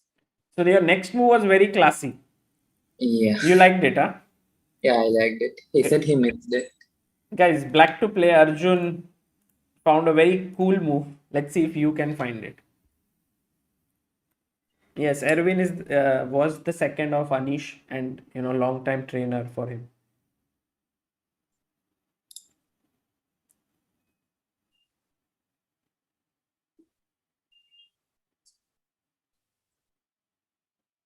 Siddhant Kumar says, do you think your style suits closed events more than open ones? I don't know if it suits, but I would definitely like to play more closed events. Guys, not c2. C2 just what? Rook c2 should work here. Yeah, it's in the spirit of going against the d4. Yeah, you have to attack this pawn somehow, and you have to prepare for e4 basically happening in the game. And one guy has found it. Let me just. So, well done. Oh, 3 people now. No, 4. Ayushman Kumar Hayes and Samarth Gandhi. Well done. So I think rook e7 is a type of, so that comes to. Really? You think? I feel that they make notation errors. Okay. I don't know. Maybe rook e8 he wanted to play. Arjun is very kind, yeah. Arjun, if I get you on Grandmaster Chess someday, you will give a lot of points to everyone. So rook a7, e3, rook d7, and the main point was if e4, then knight b4. Yeah. So the point was if he went queen c2 instead of queen d3. Now he can freely play e4 because firstly I'm not in time for rook a7, rook d7, and secondly even if I get that he can just put his rook on d1. Yes. d4 is well guarded. So the opening could have gone a little bit in. You would have been in trouble, but after this, I think you are pretty okay. Yeah, everything was getting good. And you agreed to a draw here. Yeah. Nice. And then the next round was very quick draw against Nguyen Thai Dai 1, which secured your tournament victory, which was nice.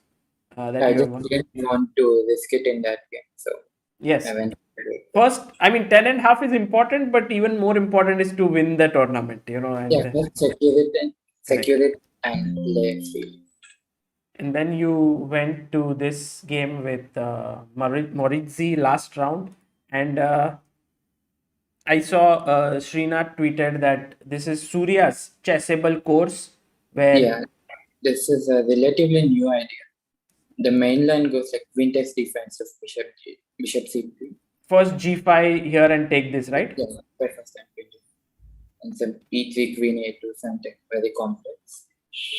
So So take here, and yeah, this is a nice recommendation by Surya. very nice recommendation. And by the way, here, like at this point, did you feel like, okay, this looks very in fact, after say bishop e6, okay, No, let's agree to a draw.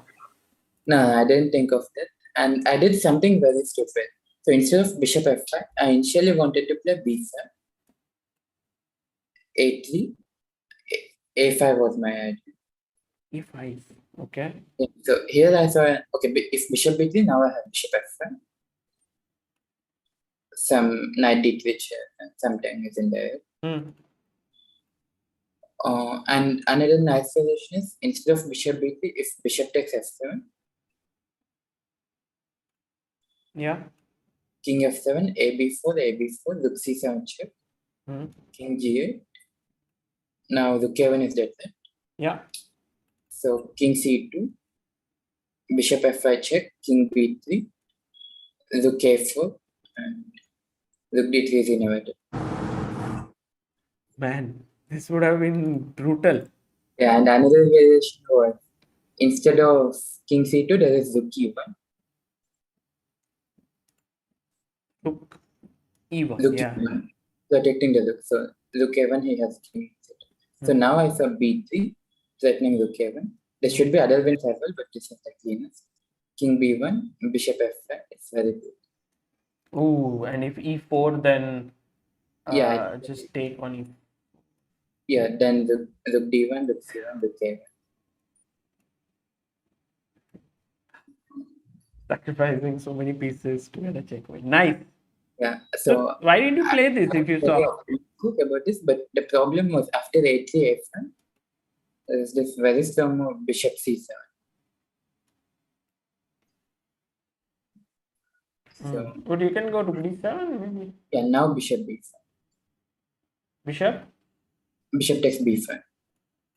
Earlier I had knight a to 4. Yes. If I go for the same, there is king c2, knight c3, bishop d7. So you calculated all this and you also found bishop c7 as a nice.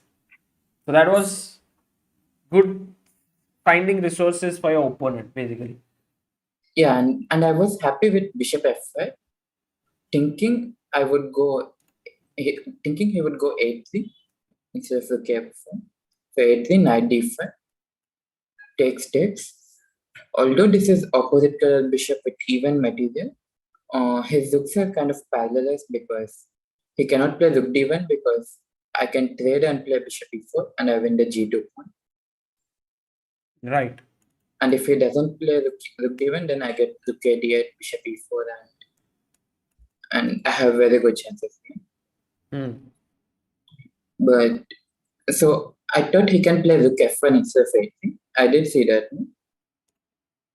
But I just assumed I would go bishop g6. Yeah. And a3 now, knight d5, and it's the same thing.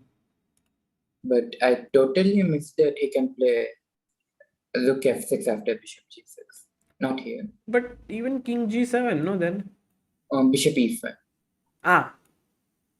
Now. Okay. King h7, bishop f7.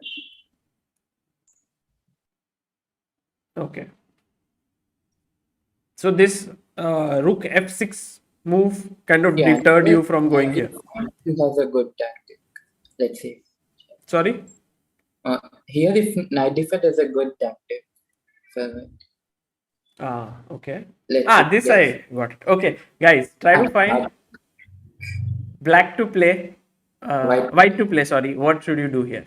Nice. Arjun, do you watch movies regularly? If yes, which is your favorite movie? Nowadays I don't, but I used to watch a lot of Tollywood films, and My favorite should be Nanaku Prematu. Nanaku Prematu. Yeah, Nanaku Prematu. It's like It means that with love to father. ah, Yeah. nice. So since you left college, I think you stopped watching movies, yeah, because now you have to. Not exactly that way. Just casually. It just happened. Ah, okay. But you don't watch anything like some series or anything of that sort, like documentaries or. Not much. So you don't see much of movies and series. No, I Uh, used to watch a lot of I films. earlier used to. Okay. Yeah, after very few days. People are saying NTROP. Yeah, he's the hero in that film. He's the Pushpa director movie, yeah? Oh, I'm getting today a lot of knowledge of about Telugu films. No, he's not the director of Pushpa. He's different. He's another actor. Yeah. Ah, okay. Have you heard of this film RRR? Which one? RRR? Avaran. No, Triple R. Triple R. Yeah. No. Okay. Yeah, that RRR. No, no, no. It's it's an good. upcoming film. It's yet to be released, so I think it has become very famous. It's also being released in Bollywood. Really. Yeah, it's scheduled for March. I think I had So seen. NTR is the hero in that film. Okay. Get it. Bahubali. I don't know, guys. Some or the other name you guys are writing. I- people.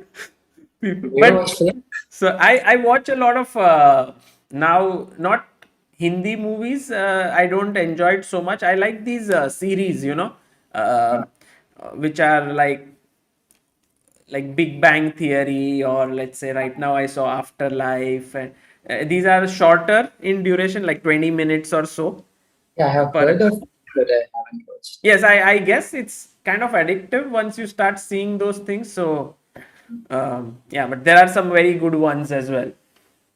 So usually I'm with Ritvik and Sankar. They tell me a lot about this, Ritvik and Sankalp, yeah?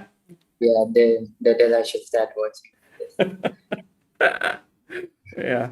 True. Guys, the chess players and movies is a very long time relationship.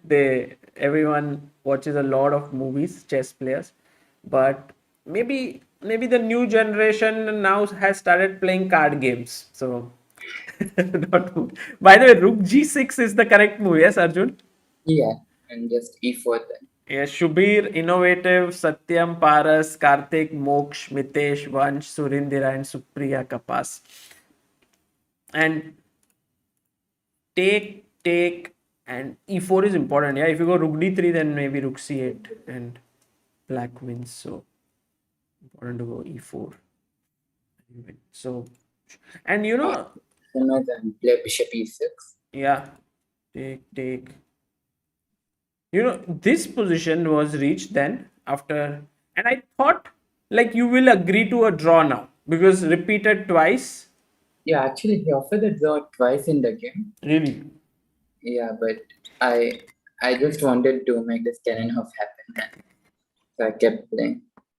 Did you ever feel tense that maybe you will lose, and it's not a good feeling, yeah, to end with a loss? Yeah, I didn't think I was in trouble to lose the game. And since he offered me a draw twice, I knew that he was happy with it. So I can offer a draw if I feel any better. I thought you will go knight c5 to play for a win with the idea Yeah, of king c4, king b3. this was my intention, but the problem with this was rook g8. Yeah, rook And I didn't f5 want maybe. I didn't want to give up the g5 pawn, so rook f5. Yeah. Now a5 is very strong. King c4, he doesn't take on b6, but he plays rook g7 first. Yes. And all these 4 pawns get rid of. Yes. I had seen some variation which was rook d8, king c4, then rook g8, rook f5, and now rook c8. Okay, this seems more like an engine variation because now you can't take, and then king b3, a5. a5, king a4, rook a8. Oh, yeah. Similar theme. Similar theme, yes, to what you said, and then it's a draw. but it was not easy. So you played knight g3. Yeah. He could have taken also here.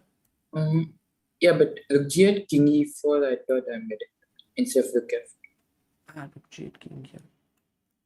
Maybe objectively it's just a draw, but practically I thought I have good chances. So I was certain that he would not take on g3. King d3 did seem like the most natural. Here I thought he would go king b2. King d2. Yeah. So knight f1 just king e2. So I was intending to play king e5. Yeah, and continue playing. Yeah. This is very close to it though. But he played king c3 instead. He missed knight f1. But still, instead of rook g8, I think rook d8 check was easier. So king e5 check again. And when I go to the f file, maybe he can play bishop f.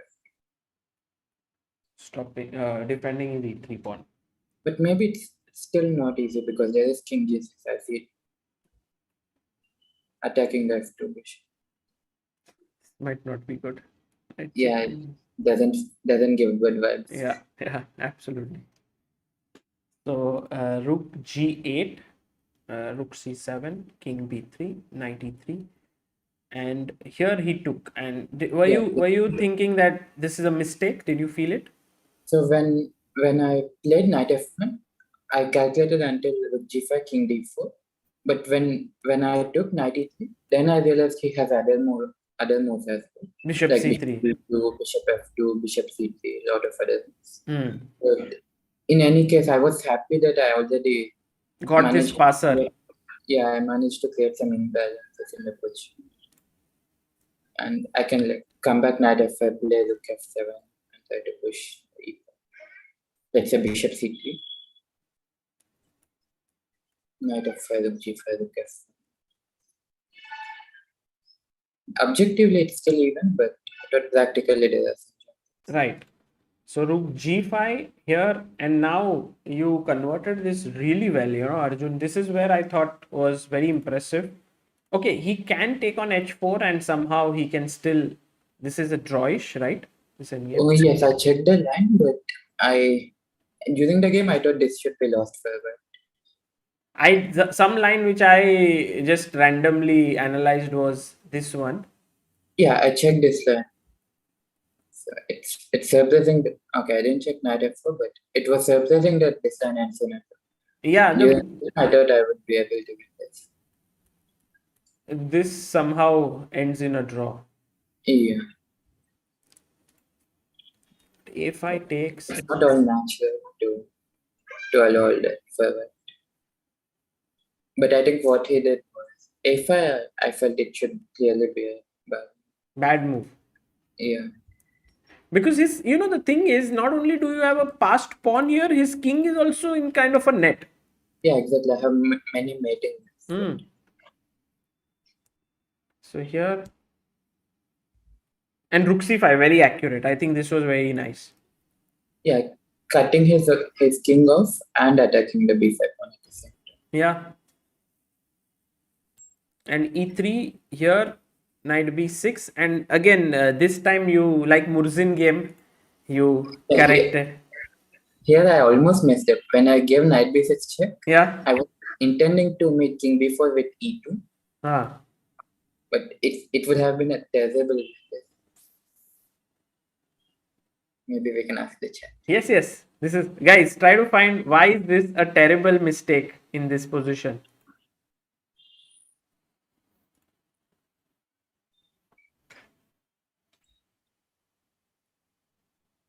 Anant Narayan, what is the point of asking Arjun's height? So many people are asking. I guess because you are very tall, yes? 6 feet? I'm not. No, I'm not 6. No? 5'8", 5'9". 5'9". Okay. 5'8", 5'9".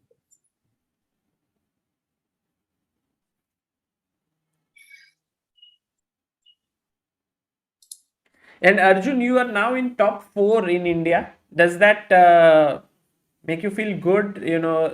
almost you on 4, Nihal on 5, and maybe I think the SL, sorry, SL is 5, Nihal is 6.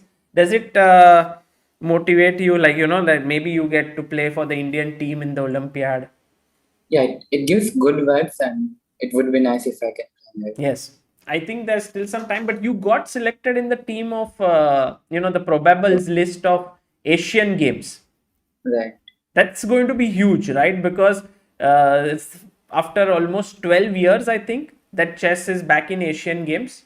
Yeah, yeah. And if India wins medals in chess, that would get attention amongst all the other sports as well. Yeah, it would be very cool. Yeah. So you are looking forward to it. Yeah, I hope to make it. Rook G4 is the move. Is that right? Oh, yes, that's the Well done, Ekta, Ankit, Samvid, Mayuresh, Samarth, Karthik, Mitesh. Innovative chess is fun, and Shushant. It's brilliant job. Rook so. G4. And now it's a perpetual. King d5, rook g5, king d4, rook g4, king d6, rook g6. And also he cannot do this because of Yeah, if I takes go and for take with the king and bishop guards. So yeah. So you came back, I was luckily. not to wonder like this. Yeah, and now E2, and when he took here, I had before, like maybe around 10-15 minutes before, I had analyzed this line and I said maybe this is possible here, but there was a broadcast error at this point, and it showed that you played Rook C7 in this position. Okay, And I'm like, what is happening? And then he moves his king and so on. But of course, what a beautiful way to end this yeah, tournament. before the night finish, very pretty. Yeah, this will come in the books for explaining the concept of interference. Mm, And also because the beauty is that knight c3 doesn't work. exactly. It's take, and very important intermediate check, as we learned from Murzin, rook g6 check, like that, rook d7, and then it's a draw. p6. Whew, very nice, Arjun. That was amazing. Going through your all the games was great. It feels like, many games we saw, but with your inputs, we understood that you had seen so much deeper into the games. It was amazing. Thanks. It was fun. And we have some, if you are okay, just a couple more questions. I have asked most of them, but just there were some I'd selected. Sure. So here's one. This is by Shashank Ashwath. He says, although you knew your opponents beforehand, he's not sure that you knew the colors. With this in mind, the question is, what kind of planning did you do and how did you arrive at 10 and half? I think 10 and half, you didn't even arrive before you know the opponents also, right? You were just. I knew the field, but I didn't know which round I'm playing against. I thought it's. I felt I should be amongst the strongest in the field. So 10.5 is a good aim. Decent, yeah, Arjun. Don't change the word. Yeah. Yeah, okay. So decent score, and right. And did you, by the last three draws which you made, were you a little bit concerned about your finish in the tournament at that point? No, at that point I prioritized winning the tournament, and I thought there's always the final. So I can go all in if I win the tournament with 1 to go. Right. Okay. Next question was by Shivam Kulkarni, who says, how do you manage stress or the pressure amidst the tournament? I didn't really take any pressure during this tournament, but usually I'm not the one who is very good at handling pressure. You're not good. I think so because I fumbled in World Rapid Blitz. And secondly, with Levon, I played extremely bad in the rapid version. Tata Steel Challengers. Although I managed to hold that game, I should You get should better. have won that game because you were better. But yeah, it's Yeah, that was the advantage. Also, rapid event, that Petrov game, I almost lost out of Against? the opening Yeah. against. Sure, sure. But then you found this brilliant Queen F3 idea, Yeah, and that was cute, but which Anand was there in the commentary, and I was just watching it recently. That I had this video that a move that everyone missed, but Arjun found, and yeah, I it, saw that idea. that's why I remember even the move right now because I just saw it recently. Krishnamurti Sankanarayan says, "Is intuition more important or calculation? How do you decide?" I It's think, nice because there were a couple of games in which you calculated and then you let your intuition decide. yeah, I think for rapid blitz, intuition is more important. For classical, it would probably be calculation. Although both are important at the end of the day. Okay. Um, Asmita says, yeah, is he studying anything now? So we did touch upon this in the interview.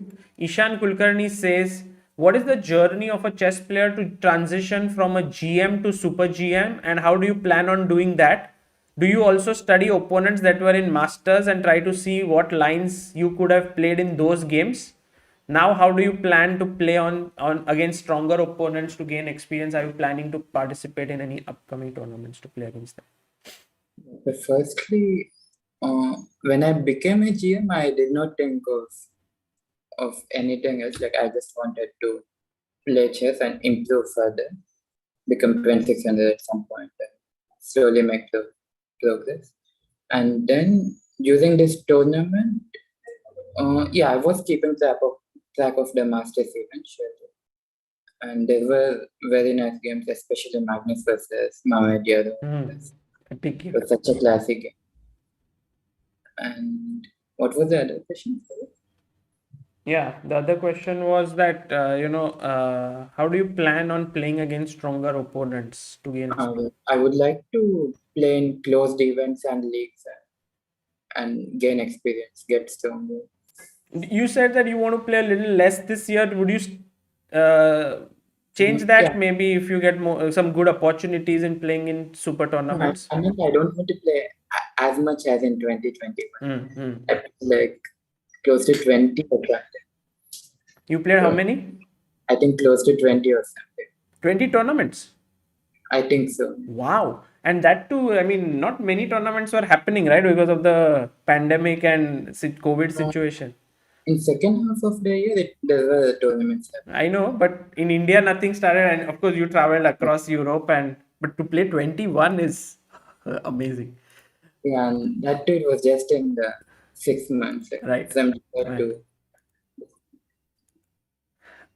Aryan Sharma says, I read somewhere that you don't have any kind of sponsorship. Is it true? If yes, then has anyone approached after Tata Steel? Yeah, we touched upon this, but at some point, Arjun, Microsense was supporting you, right? Oh yes, it was for the camp with systems. With Rustam. Yeah, But now no longer, yeah? I think so. Like I'm still working with him, but I don't know the exact Ah, you details. don't. Okay, okay. So But from what I know, it's not being. It was only until. does that put any kind of pressure on you that there's and like the main thing is because I know that as a player who's improving, firstly you need to work with strong trainers like say Rustam or Srinath, and of course it's quite expensive working with them. Secondly, you need to also have strong engines, I mean servers. Then you need to have a strong team, maybe some second who can work with you or so. Does not having a sponsor limit you in any way? Okay, my father is happy to fund me for now, as long as I don't have sponsor. But sometimes I do feel a bit guilty about it, but it's okay, it's good. Okay. Okay. But I Yeah. would be glad to get a sponsor. Yeah. Well, that's very honest of you and very nice of you. And hopefully, I hope that you get a sponsor soon. Uh, yes. Like a boss, we spoke about Arjun's academics. Um, Thoughts on already being one of the greatest Warangalites ever at the age of 18. Did you receive enough support from Telangana? Yeah, I know they congratulated you after. We spoke about support from Telangana government, but do you think like, okay, you made Warangal proud, or that feeling? I don't know. If I did, I'm glad. Yeah, yeah. It's like, when Magnus is asked at World Championship, what do you think about being the greatest player ever? And he says, well, this is not for me to answer, it's for others. So, same way, it's for others to answer. Yes, we just spoke about this, Niranjan, that he would play lesser this year as compared to last year. But, he would play. Hemila Patel says, during all these years, did you ever feel being stuck for a rating for long and could not see moves easily or make mistakes and blunder? If yes, then how did you manage to overcome the situation? Did you feel like you were stuck in some period? Yeah, I was not missing anything, or like nothing was wrong with my play, but my rating was stagnant in 2300 for a very long time. It was like 2 years. And then I was doubting what I would do. But then I had this golden year in 2018. Yes. Everything went well, starting from January. Yeah, you kind of gained 200 elo points and 6 I norms got in 6 months, yeah, something like that. in 8 months. And lastly, what is Arjun's usual daily routine? How many hours a day does he work on chess? When does he wake up? Question may seem silly, but I'm genuinely curious, says Anant Narayan. Well, I'm bad at this. Firstly, I don't have a daily routine. And secondly, I sleep very late and wake up very late. For example, today I woke up at 11:40 because I had to take a call at 12. That's why when you said what time do you, and I thought that let's not ask early morning, because anyway you are jet lagged, right? 4.5 hours. So 2:30 is it's still 10 a.m. in Netherlands. Yeah, but today is okay. Yeah. So yeah, I'm just I don't have a systematic plan, a daily routine, but I don't think it matters too much. Do you think that sometimes over planning, like waking up on time and then doing these things, may then become a little bit like right now, although it's not very well planned, yet you are able to put in the work and you enjoy it? That's good enough, right? Yes, so at some point I tried to wake up in the morning, tried to sleep in the night, but it just didn't work out well. So it sounded very nice, yeah. At some point I tried to sleep at night and wake up in morning, but it didn't work out. So right now you are having this kind of where you sleep late, let's say 3 a.m., 4 a.m., yeah, like that. yes. Okay. And anything, not particularly fixed number of hours of working on chess or anything like that? Yeah, I guess it would be like around 8-10 hours maybe. Wow.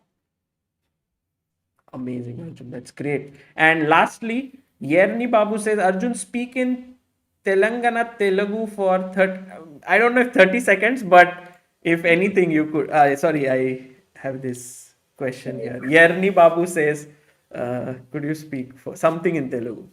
I'm bad at Telangana Telugu. I grew up in Tirupati, so that's in Andhra. So my Telugu is more like Andhra Telugu. Okay.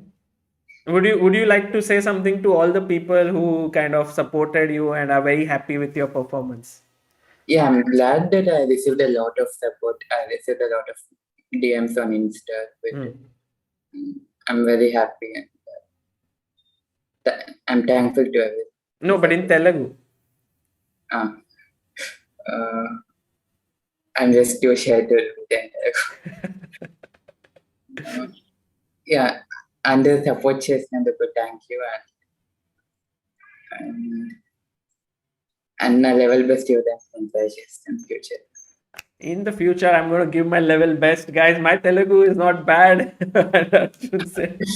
So, Arjun, if anyone wants to follow you, I think Instagram is a good place, and also Twitter. You are active at both places, right? Yes, I do check it sometimes. Okay. Guys, you can follow him on Instagram and Twitter to keep yourself updated with what Arjun is going to do next. But Arjun, it was a big pleasure to have you here and discuss your games. It was truly a very special feeling for all the people following this tournament, because I've been following Tata Steel since so many years, and in the challenges we have had 3 winners before. Vidit had won, Adiban had won, and also Hari Krishna had won, and all of them had scored 9 points out of 13. You won it with 10 and half, which is truly special. So, congratulations once again. Thank you. It was a lot of fun. Yeah, and I'll see you soon. Take care, Arjun. See you. Yeah, thank you. See you. Bye. Guys, that was Arjun Erigaisi all the way from Warangal after a stupendous event in Vaikanze. I hope you enjoyed the interview. We spoke to Arjun about not just his games and tournament, but also about so many things, his psyche, his, things like what is going up with him, his schedule. I was very surprised that he doesn't have a sponsor, because I was under the impression that he had a sponsor, and I would really urge someone to support him, because I think it really helps to improve faster if you have the resources at hand. You make better decisions if you have that. So thank you. If you can, and I'll also try my best to think of some way in which we can do it. But if you have any ideas, please do write to me at chessbaseindia@gmail.com, or you can contact Arjun directly on Instagram or Twitter. And also, guys, if someone enjoyed the interview and had seen it entirely and has the time to put the timestamps of what we spoke of the games and the different things, I would pin it and I would thank them in my description. So if you could do that, that would be a big help, because generally a lot of people want to know about what we spoke about, but they don't want to look through a 2-hour stream. So in case someone has that ability, then I would be very happy. Rohit B says, why is ONGC not supporting? Yeah, have to check out like a few things there and we'll figure out. Narayan Srinivas says, best for interview, thanks for it. Yeah, thank you. And guys, take care. I will see you all soon, and we have a lot of things happening. India's Got Chess Talent is there, then we have the Endgame series with all our great friends, and we also have Grand Prix coming up, and there is so much more. Also, I wanted to talk a bit with Pragnananda about his tournament. He beat Esipenko in the last round. Maybe we'll talk to Vidit after his tournament, which is Grand Prix.